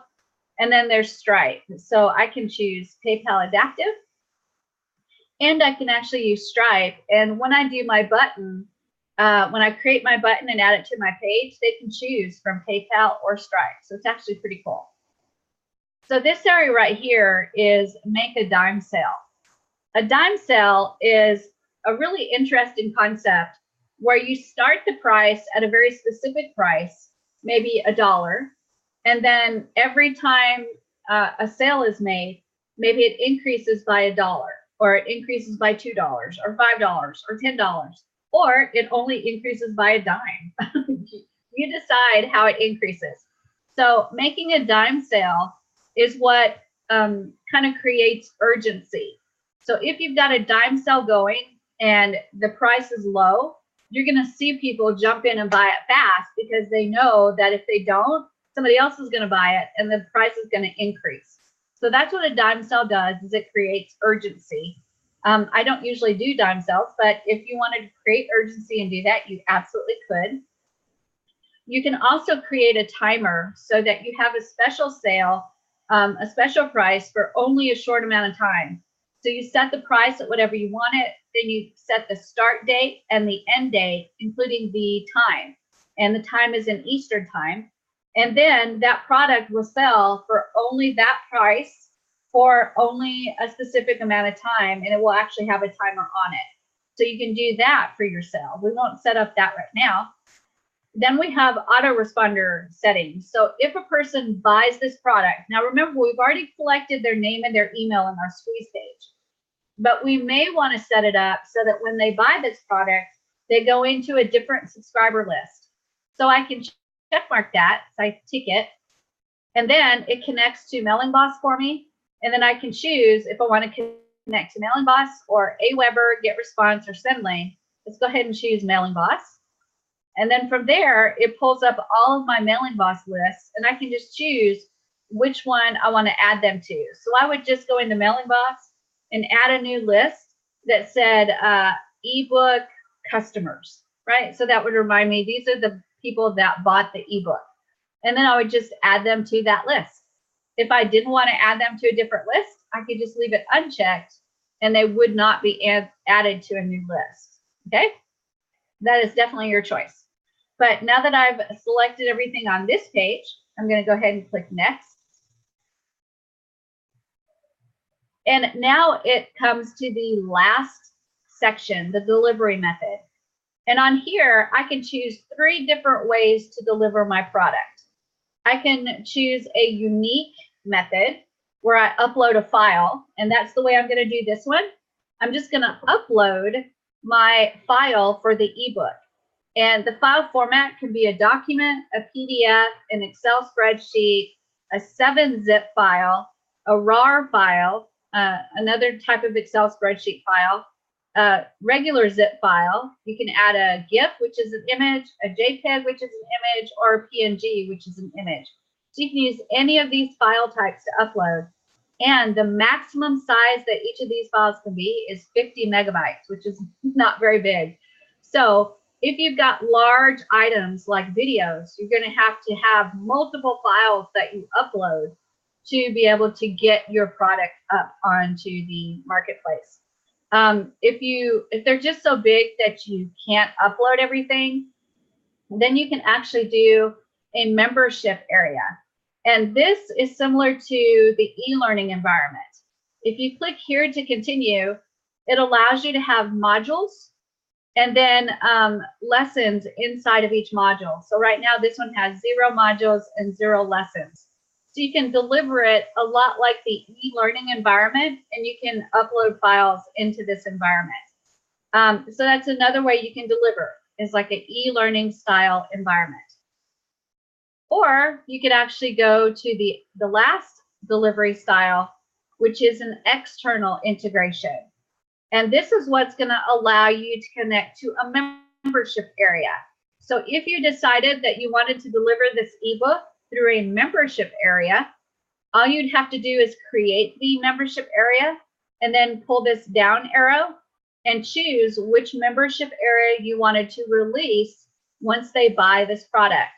So if I chose the free membership area, then when they buy this membership area, that protected layout would be released and they would be able to access that layout. And then you'd put the link to what page you want them to go to when they come into the affiliate marketplace and look at the product that they bought. There'll be a link that says access your product, and that's the URL that you put right here. Okay, and then there's another button here that says redirect to access the after the purchase. If they make the purchase and instead of being redirected back to the affiliate marketplace, you can check mark this and it will take them to this URL that you put inside this field. So they'll go straight to their product after they've made the purchase. I don't think that's a really good idea if you're doing a funnel. You need to have them come back to the affiliate marketplace. So if it's a funnel, you need to leave this unchecked so that they can see all the products that they bought and then access their products. Okay? Shelley, I have a question. Okay, go ahead. At the top in the middle where it says a membership delivery method, does that also have a file limit like on the unique? I don't think it does. When you click here, and let's go ahead and add a module. So this module will always be available. So that's the same rule as for e-learning. Yeah. Yep. Let's do test 1. Or did we test this in the certified training? I can't remember anymore where I learned. I know, I get really confused what we've tested. so far too. So we'll add a lesson here, and here's upload files, and it looks like there's not a restriction on it. So let me test again just to make sure. Yeah, it looks like there's no restriction on it, just like the e-learning environment. So that would be a great way to deliver your files. Is through That's very good for video. Yeah. Okay. Yep, absolutely. And I've got a ton of videos that I'm doing in a product. But what I'm actually doing is I'm doing a membership area, and I've got the files linked. I have hosting. I have a kind of a roundabout way. I have hosting through a different provider that I have to have for my mobile apps, and so I've got like unlimited file hosting there. So I can put all my video files on there, which are huge. And then inside the membership area, I can have links to them for them to be able to access the zip files that have them. So that's how I'm delivering, is actually in the membership area. Even though I've got shared server hosting type thing. Yeah. Yeah, absolutely. Yeah. So I think you just got to kind of figure out what works best for you, for sure. Could you use Dropbox? You can use Dropbox, but remember that when you use Dropbox, you're giving them a link that is very visible, that they can see, and they have the potential to take that link and then create their own website and sell it themselves or give it away or whatever. So that's part of it, is you want to try to protect as much as you can, even though don't let that stress you. Let me tell you this for sure. This is one thing I deal with new people that have like videos that they've made and stuff like that. One of the first things they worry about before they ever build their website is, oh my gosh, somebody's going to steal my videos. Well, you haven't even made them yet. We're all guilty. Yeah, so don't worry about people stealing your videos. Build it, start selling it, and then start worrying about people stealing your videos. And even then, don't worry about it like so much, because I have people stealing my videos every day. But it's great because I am all over the internet. I'm absolutely all over the internet. It's funny because when I do a search for Builderall, I'll see people that have their own YouTube channels, and their whole YouTube channel is made up of my videos. So it's absolutely incredible. I'm like, wow, that's great. I am everywhere. So I'm not complaining at all about people stealing my videos. Free advertisement. Yeah. So You lucky devil. You kind of have to weigh, are you really worried about something that you should be worrying about? And is it that you're making a mountain out of a molehill? And I really have people. There was one person that I went round and round with for like, oh my gosh, almost a year. He did not build his website for almost a year because he was worried about people stealing his videos. And he was just doing like mindset videos. It wasn't even anything that was, like proprietary, like secretive, like if it gets out, the whole world's going to change. And no, it's just mindset stuff. So if you don't have anything that is like copyrightable, like register with the patent office, oh my God, one of a kind type stuff, then don't worry about it.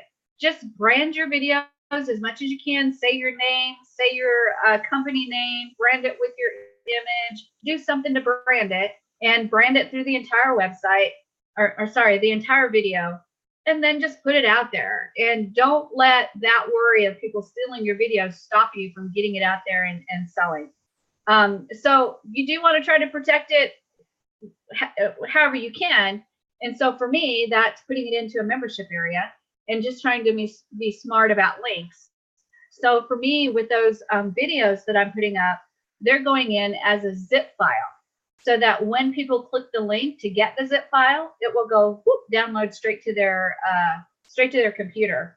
So the only way they'll be able to get the link is if they're smart enough to like right click and save as and look at the link and stuff like that. So it'll be only the really savvy people will be able to steal it.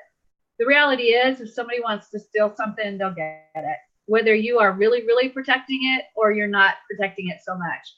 And videos are the same way. You can spend a lot of money to get programs that will protect your videos so that only people can get in there if you've given them permission. But guess what? All they have to do is buy it once. And then they can use something like Screencast-O-Matic, and you can have it protected all you want to, and they can pull every bit of that video. I do have a question, Shelley. Like when we have our videos, we put them on a membership site. Are those, do we put them on there with a link, or could we just upload them to the membership site and then the membership site hosts the videos? How would that go?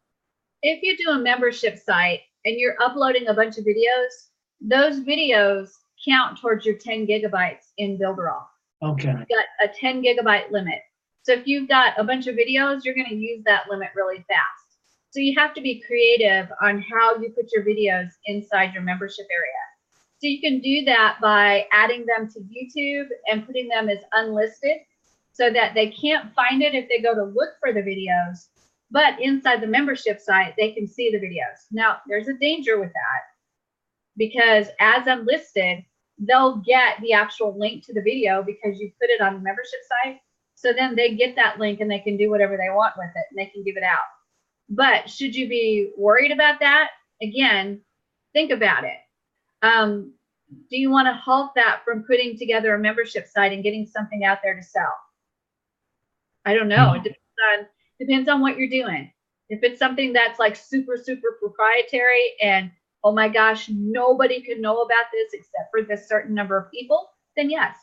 But if it's, you know, general information that people are going to be able to find out anyway, it's just that you've organized it better, then I wouldn't really worry about it so much. Just get it out and get it for sale.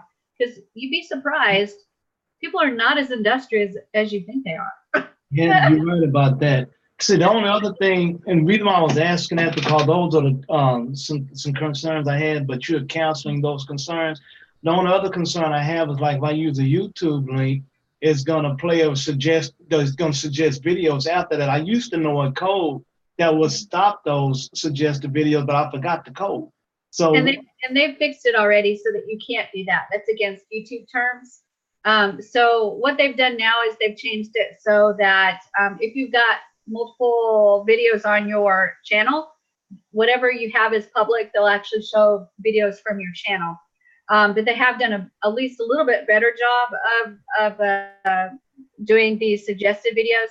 But according to their terms, you're not supposed to block that. So it's a risk if you try to block that. okay, well, as long as they show, and as you said, they would show public videos on my channel that at the end of that video. So that's fine too. And Yep, then at just the same pumping time, out videos on your channel that are public, and then those will be pulled in. and only my channel, that's fine. And I can always send them to another video on my channel too, with those little video calls. So that's fine. I didn't know that. Thank you. So Yeah, it's something new that they've done. It's great. maybe 6 months old, I guess. Phoenix, go ahead.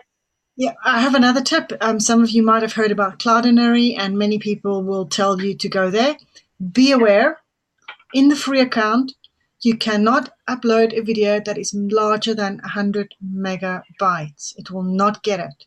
Now, 100 megabytes is usually any video that is longer than about half an hour or 20 minutes if you do a screen share. Yeah. Take. I also use handbrake.fr. Get 10 gigabytes with Cloudinary, right? Your whole account, you can get larger if you get other people to sign up with you, so you get a bit of credit, but it's roughly 10 gigabytes that you start with. Mm-hmm. The problem I ran into is my trainings that I do, my teachings that I do is as a minimum about 20 minutes long, because I do click-by-click teaching, so that takes a while. So between 20 minutes and half an hour with a screen share. And even with editing all the in-between bits out and make it very concise, plus making it smaller using handbrake.fr, they still go over 100 megabyte. And as a result, I couldn't use that as a solution without having to pay my solution, a ridiculous amount. Yeah, my solution, honestly, you guys, I have to have hosting because I have the mobile apps and I have mobile apps that have video and audio, and you have to host them outside of the mobile app so that the person doesn't have to download all that file, because that would be crazy to download a mobile app that was 10 gigabytes big. So what I've got is just outside hosting with like GoDaddy, and I have a plan that has unlimited file space. So I can have humongous dunga files. And I think the total number of files I can have is like 250,000, which I'm nowhere near that. So I can put all of my videos on there and host them. And then if I have zip files, whatever I need, so that then on my membership sites, my mobile apps, all that kind of stuff, I can actually just have them either embedded or a link or something like that. And I've got all those files posted over there. So it's just almost unlimited space. So that's how I Actually, handle my space. I set up my own server now, so Good. So that's here's what it is. you said you have that account with GoDaddy? Okay, I guess I have to be friends with them again. You can find a really good one with Namecheap as well with their web shared hosting. They're probably a whole lot cheaper than GoDaddy. Okay. It doesn't matter what you use. Go Just for web hosting. check out the packages and think about what you're going to use it for, right? And make sure that you're looking for those features so that you can get the best deal possible. Because I was trying to figure out Amazon Web Server. I was trying to figure them out. And AWS that's, is expensive. yeah, and it can be confusing too. Yeah, AWS is very expensive, and with GoDaddy, I don't pay almost anything for that amount of hosting. I think it's like $10 a month. It's ridiculously cheap. Yeah. Oh, okay. So did I hear right? It's 20 megabits, is it? 10 gigabytes of space on Builderall, Builderall. which is a lot of space. The Yeah. only thing it's not a lot of space for is if you're doing a lot of videos And images, large images. and large images, right? And then if you use Cloudinary to supplement that, you can get another 10 gigabytes. So conceivably, you can have 20 gigabytes of space for free. You know, basically the Builderall 10 gigs and then Cloudinary 10 gigs. Cloudinary. Is that a plugin or? No, it's just a separate hosting service for images and videos. All right. Well, Yeah, does Right, good, well, Great does service. good I'll drop it. I'll go get it and I'll drop it in the box. does, Awesome. okay, thank you, Phoenix. Does Yeah. Goodall have it where you can pay for additional space or just Yeah, you can contact them and set it up so you can pay for additional space. I'm not sure what the pricing is though, because I have not had to call them yet. And you'd think with as many websites as I've made, as much testing as I've done, as many stuff, I've uploaded so many pictures and so many documents, and I'm waiting to hit that 10 gigabytes, and I haven't hit it yet. Do you resize all your images? Well, it does it automatically, David. When you upload an image, it will automatically compress the file to be able to save space for you. But even if you unfortunately, I've only noticed it now that my mobile phone was taking images at bloody 2.5 megabits, right? And I was, Oh my God. right? And I didn't realize it, right? And then I was putting them onto the website, and it was taking a huge amount of time to load. Yeah. It's apart from the space being used. So I started using that resizeyourimage.com, which is brilliant. You know, you bring it down to about 600 or 800, and it still comes out very well on the site. Yep, and you can use other programs like GIMP.org. You can pull that image in and actually change the resolution and change the size of it. GIMP is actually a great one to use. Yeah, and it's free. And it's free. Yeah, we love free. Yeah, FREE is our friend. Roberto? Yeah, Charlie, talking about videos, I asked you once that I have 3 webinars and I'm trying to put them together. And doing a little bit of editing here and there. I was using Movie Maker from Microsoft, but it's not working because it seems to be too long and it is not doing the job. When I want to play it back, it doesn't play. Is there any software that I can use, a free software to get those together and edit? My favorite, it's not free, but it's not expensive, and that is Screencast-O-Matic, and you can find that at screencast-o-matic.com. It is about $50 for 3 years, and you have the ability to pull in videos, and you can do some editing. And the editing tools, it does. When you first use Screencast-O-Matic, you're like, oh, what a cute little screencasting thing. But if you dig into it, it's actually really powerful.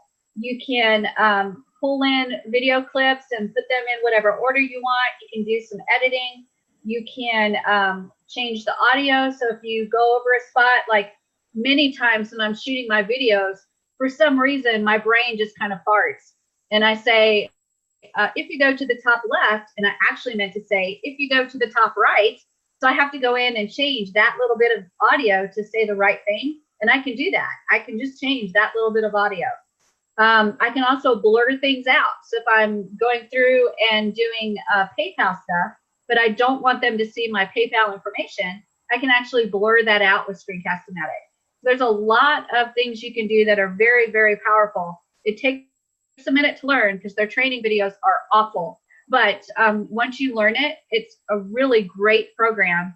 Plus, it's got an affiliate program. So you can actually share that with other people. And it doesn't give you money, but they give you credit towards renewal. So right now, I've got enough credit for renewal that I'm good for like the next 10 years. Now, is that also the one that you can use to be online and be showing your screen as well? Yes, well, you can use it to create a talking head video. You can use it to create a screencast video where you're capturing the screen. Okay. Or you can do both, where you're capturing the screen and it puts your picture in the corner. It doesn't do live online. This is a recording software. So whatever you're going to be doing, you're going to be making a recording, not going live online. But when Okay. you make your recording, you can do the screencast, you can do a talking head, or you can do both. I use Can you Screencast. type it in? Yeah, screencast-o-matic.com. Hold on. Yeah, screencast-o-matic.com, and they have where you can log in online. You can also download it on your computer. Shelly, thank you, because I forgot I paid for that subscription and wasn't even using it. I forgot. Oh man, Tyree, you could have been making videos all day long with that thing. Yeah, I forgot. And then you said talking head videos. I'm gonna have to see what that is, but I forgot I had that, and I paid for a 3-year subscription and hadn't used that over a year. You know, when I was a high school biology teacher, I did something called a flipped classroom. And instead of me being up on the front of the class all the time lecturing, what I did was I used Screencast-O-Matic and actually shot my lectures on video. And I tried to make the videos no longer than about 15 or 20 minutes. And then what I did was made them available online.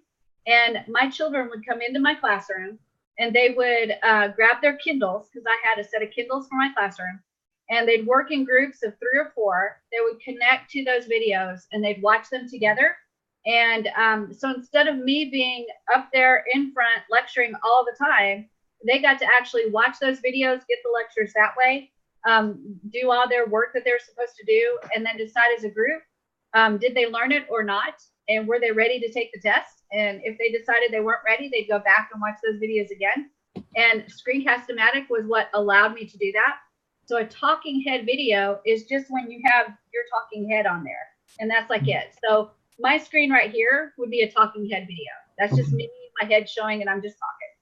And then you've got the screencast where you are capturing your screen and what you're doing on your screen. So I did a combination of both of those things for my classroom. So sometimes I'd have a talking head video where it's just me talking. And then sometimes I would actually do a screencast where I'd run a PowerPoint presentation. And I'd go through the PowerPoint presentation on the screen with me talking through about the PowerPoint presentation. So it's a combination of both. And you can do that exact same thing when you're promoting Builderall or any other product. I've been using Screencast-O-Matic, and I've been using the free version, but I've been using it to make my little videos to go on Skillshare to teach a course. Yep. Yeah. The free version is really nice. It's a limited amount of time that you can make the video for, and it does leave a watermark, but it's great to start off with the free version so you can see what it can do. I don't think you can do editing with the free version, but once you pay for the paid version, and again, it's like $50 for 3 years. So it's really, really reasonable. But once you get those editing features, there's actually a lot you can do with that video once you can edit. Okay. I also found that it had you can pay a monthly subscription to host videos, but that really didn't work out to the advantage because you only get a certain amount of space. But Yeah, the advantage to that is you can record for a length of time. But I'm glad you brought it up because I forgot I had that and I paid for a 3-year subscription, which gave me a few additional benefits. So I'm Right. going to go back in and dig into that and refamiliarize myself with the Well, process. and there's a couple of other things about a Screencast-O-Matic that you're going to like, and that is that you can, once you record, you can save it as a file on your computer, so you can save it as an MP4, but you can also send it straight to YouTube. All you have to do is connect your YouTube channel to your Screencast-O-Matic account, and once you create the video and then you do all your editing that you want, you get it the way you want it, you can just send it straight up to YouTube. And there's no like creating it as a video and then uploading it and all that. You kind of skip that part and you just send it straight in. So that's how I do it, is I shoot a bunch of videos, one after another, straight through. And then I go in and edit straight through. And then I go in and upload straight through. And it will let you upload like 20 at a time. And it will just go through and upload this one, and then upload that one, and then upload that one, and upload that one, and it will keep track of how it's doing for you. So you can just kind of double check every once in a while and make sure everything's okay, and it will just keep doing the job of uploading for you. So, I forget what I used to do. I hadn't used a lot of stuff. So might I say, Shelly, you are so groovy. Thank you very much. I think I'm going to get a shirt that says, I am so groovy. Groovy. But yeah, Screencast-O-Matic is fabulous, you guys. I've used other ones. I have used iMovie before. I've used Movie Maker before, which is the PC version of iMovie. I've used Movavi, I think is the name of it, and I've used a couple of other ones. And What about Snagit? Snagit I've used, yeah, that's for like the short ones, a lot like Loom. But Yeah. My favorite by far has been Screencast-O-Matic. I've used it now I used it for about 5-6 years as a teacher, and then I've been out of teaching for about 5 years. So I've used it for a good 10 years, and it's been fabulous for 10 years. Another question that maybe you can answer for me. I've been trying to find a software that has green screen capabilities. I know that there's Camtasia, but are there any others besides Camtasia? We have Power it. Director. We have it I in just Builder, use iMovie. and we have it in Builderall. Yeah, that too. Really? Yeah, we have that capability in Builderall. Yep. Like green screen, like if I'm doing a video green screen and You take out the green, yeah. Yeah. seriously? No, really, don't this Friday, please, seriously? Mm. Yeah. Yep, Oh, seriously. wow. Yeah, you can, it's called floating videos, and you can pull in the video into a floating video and then just click on the color that you want to get rid of. So it can be blue screen, green screen, whatever color that you have as your screen, and it will remove that color, and then you will be there, and it's like a floating video. So Oh, yeah. man. Mhm. You just put Camtasia out of business. Oh, man, Shelly, serious. That's what Builderall does. Oh, man. And you did it to me again. I know, right? So let's go ahead and take a look at the affiliate marketplace and look and see what we've done, okay? So I'm going to go ahead and share my screen. And we went through the basic information, but we have not allowed sales yet, and we've not added this to the product library. We looked at the advanced features, including setting up our checkout options. We didn't choose a dime sale. We didn't make up a timer. And for this one, we haven't set the autoresponder settings, but you could if you wanted to. And then we went in and we looked at the delivery method. And we've got 3 different options. We've got unique, Affiliate link. membership, and then the external, where we can set up a connection to a protected layout that we set up in our website. So for this ebook, I would choose unique, and then I would go to upload file, and I would find the file for the actual product, which is right here, the PDF document. I would actually click on that, and I would let it upload. And now my product is actually uploaded and ready to go. And then the last thing I need to set up is the sales page. And it says I can use an existing sales page, or I can create a sales page for free. For me, I've already created my sales page. So I'm going to go ahead and click that. And then all I need to do is put the sales page URL in there. So I'm going to go back here, and I'm going to go to my sales page URL, which I cannot remember what I named it. So I'm going to go back and take a look. Here's my sales page for the ebook. So I'm going to take a look at what the name of it was. And the name of it is Coaching Dash Ebook. So I'm going to go to the actual link and I'm going to type in Coaching Dash Ebook and make sure it comes up right. So that's my sales page for this product. So I'm going to click on there and get the link. And I'm going to go back and add it here right into the site. So now I've got my sales page in there and I've got some funnel settings. The funnel settings are what is going to allow me to connect the video package and the online coaching package together. But I haven't created the products for those yet inside of the affiliate marketplace. So I have to save it the way it is. So I'm going to go ahead and save this. And now I have this product as a product inside of the affiliate marketplace. And it has to be approved, which we won't get it approved yet because there's still stuff that we have to do. So now what I have to do is I have to add the video and audio product. And I have to add my online coaching product. So I have to go through this entire step and add those other two things. And then I can go back and edit this product and add the funnel together. So we're going to actually do that tomorrow. Okay. So probably tonight, I will go ahead and add these other two products in. So tomorrow we can actually jump in and immediately go through adding it as a funnel. So you can see how that's done. And then we'll get our product links to be able to put the buy now buttons onto our websites. Okay, so we're actually almost done. We're really close to being done. Doesn't look like it, but we're really close to being done. Okay, you guys got it? Great. Do you have any other questions for me? Today's been like a mind-blowing day, right? There's so much to Builderall. It's just really cool. So Tyree, you need to try out that floating video thing because it's really neat. Cool stuff. Any other questions, guys? All right. Can you just show again the list of your pages, please? Yeah, absolutely. Let me open up that document. So hang on just a second. Do you want to do the blueprint or the Word document that I have? Your layout. Okay. The list of pages in the layout. Can do. While you're doing that, thank you very much again, Shelley. You've put in over 2 hours. So we really appreciate that. Thank you. No That's problem. short for Shelley. That's a quick day. That is a quick day because we had our Phoenix, I'm being nice. Oh, sorry, I'm not so tactful. I'm a bit direct.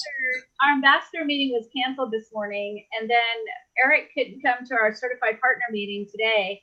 So I'm like itching I'm itching to be able to teach. So this is You have to get in your talk quota for the day, which on Fridays for you is about 6 hours. Yeah, Friday is actually one of the shorter days because there's a lot of other days that I'll do like 4 and 5 trainings for the day. Okay. Yep. Shelley, actually the layout. Is this one it right here? No, that's your blueprint. The layout. This one? That one? There you go. Those are the ones I want to see. I'm just going to grab that quick. Wow, I heard the snapshot. Yeah, sorry. Cool. I'm going to be famous. You have to put it everywhere. No, it's for when I teach. It's really quick. Good. Good. That's fabulous. Did you get everything you needed, Phoenix? Yeah, I'm done. Thank you. Okay. Fabulous. All right. Any other questions before we go, you guys? Homework tonight is look at the affiliate marketplace and start putting together your ideas on how you want to add it to the marketplace. You see me add one product so far. I went through all of the steps.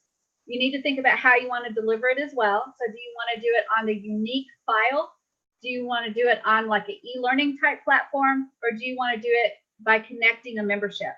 I will actually show you how to connect the membership because that last product we're going to do as a PDF file, and we're going to show how we could do it if we wanted to do a membership area. Okay, so we've got Saturday to do that and Sunday to do that. And you guys are not allowed to have the weekend off. We're going to work right through the weekend. Okay. I just got my course approved. Now I need to know. I know I need to go add the affiliate page, and I need to add the support page onto the website and put those links on. Good job. Fantastic, Davida. I'm so excited. I cannot wait to see all of it finished. And I actually can't wait till you let us know, oh my gosh, I sold my first one on the affiliate marketplace. That'll be fabulous. What time on the weekend? Same time, same bet time, same bet channel.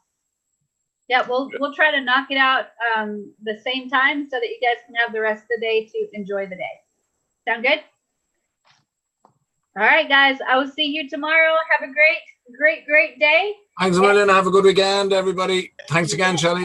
Thank You're you. welcome. Bye. Bye, guys. Have a great one. Adios, adios. Groovy. Bye, guys.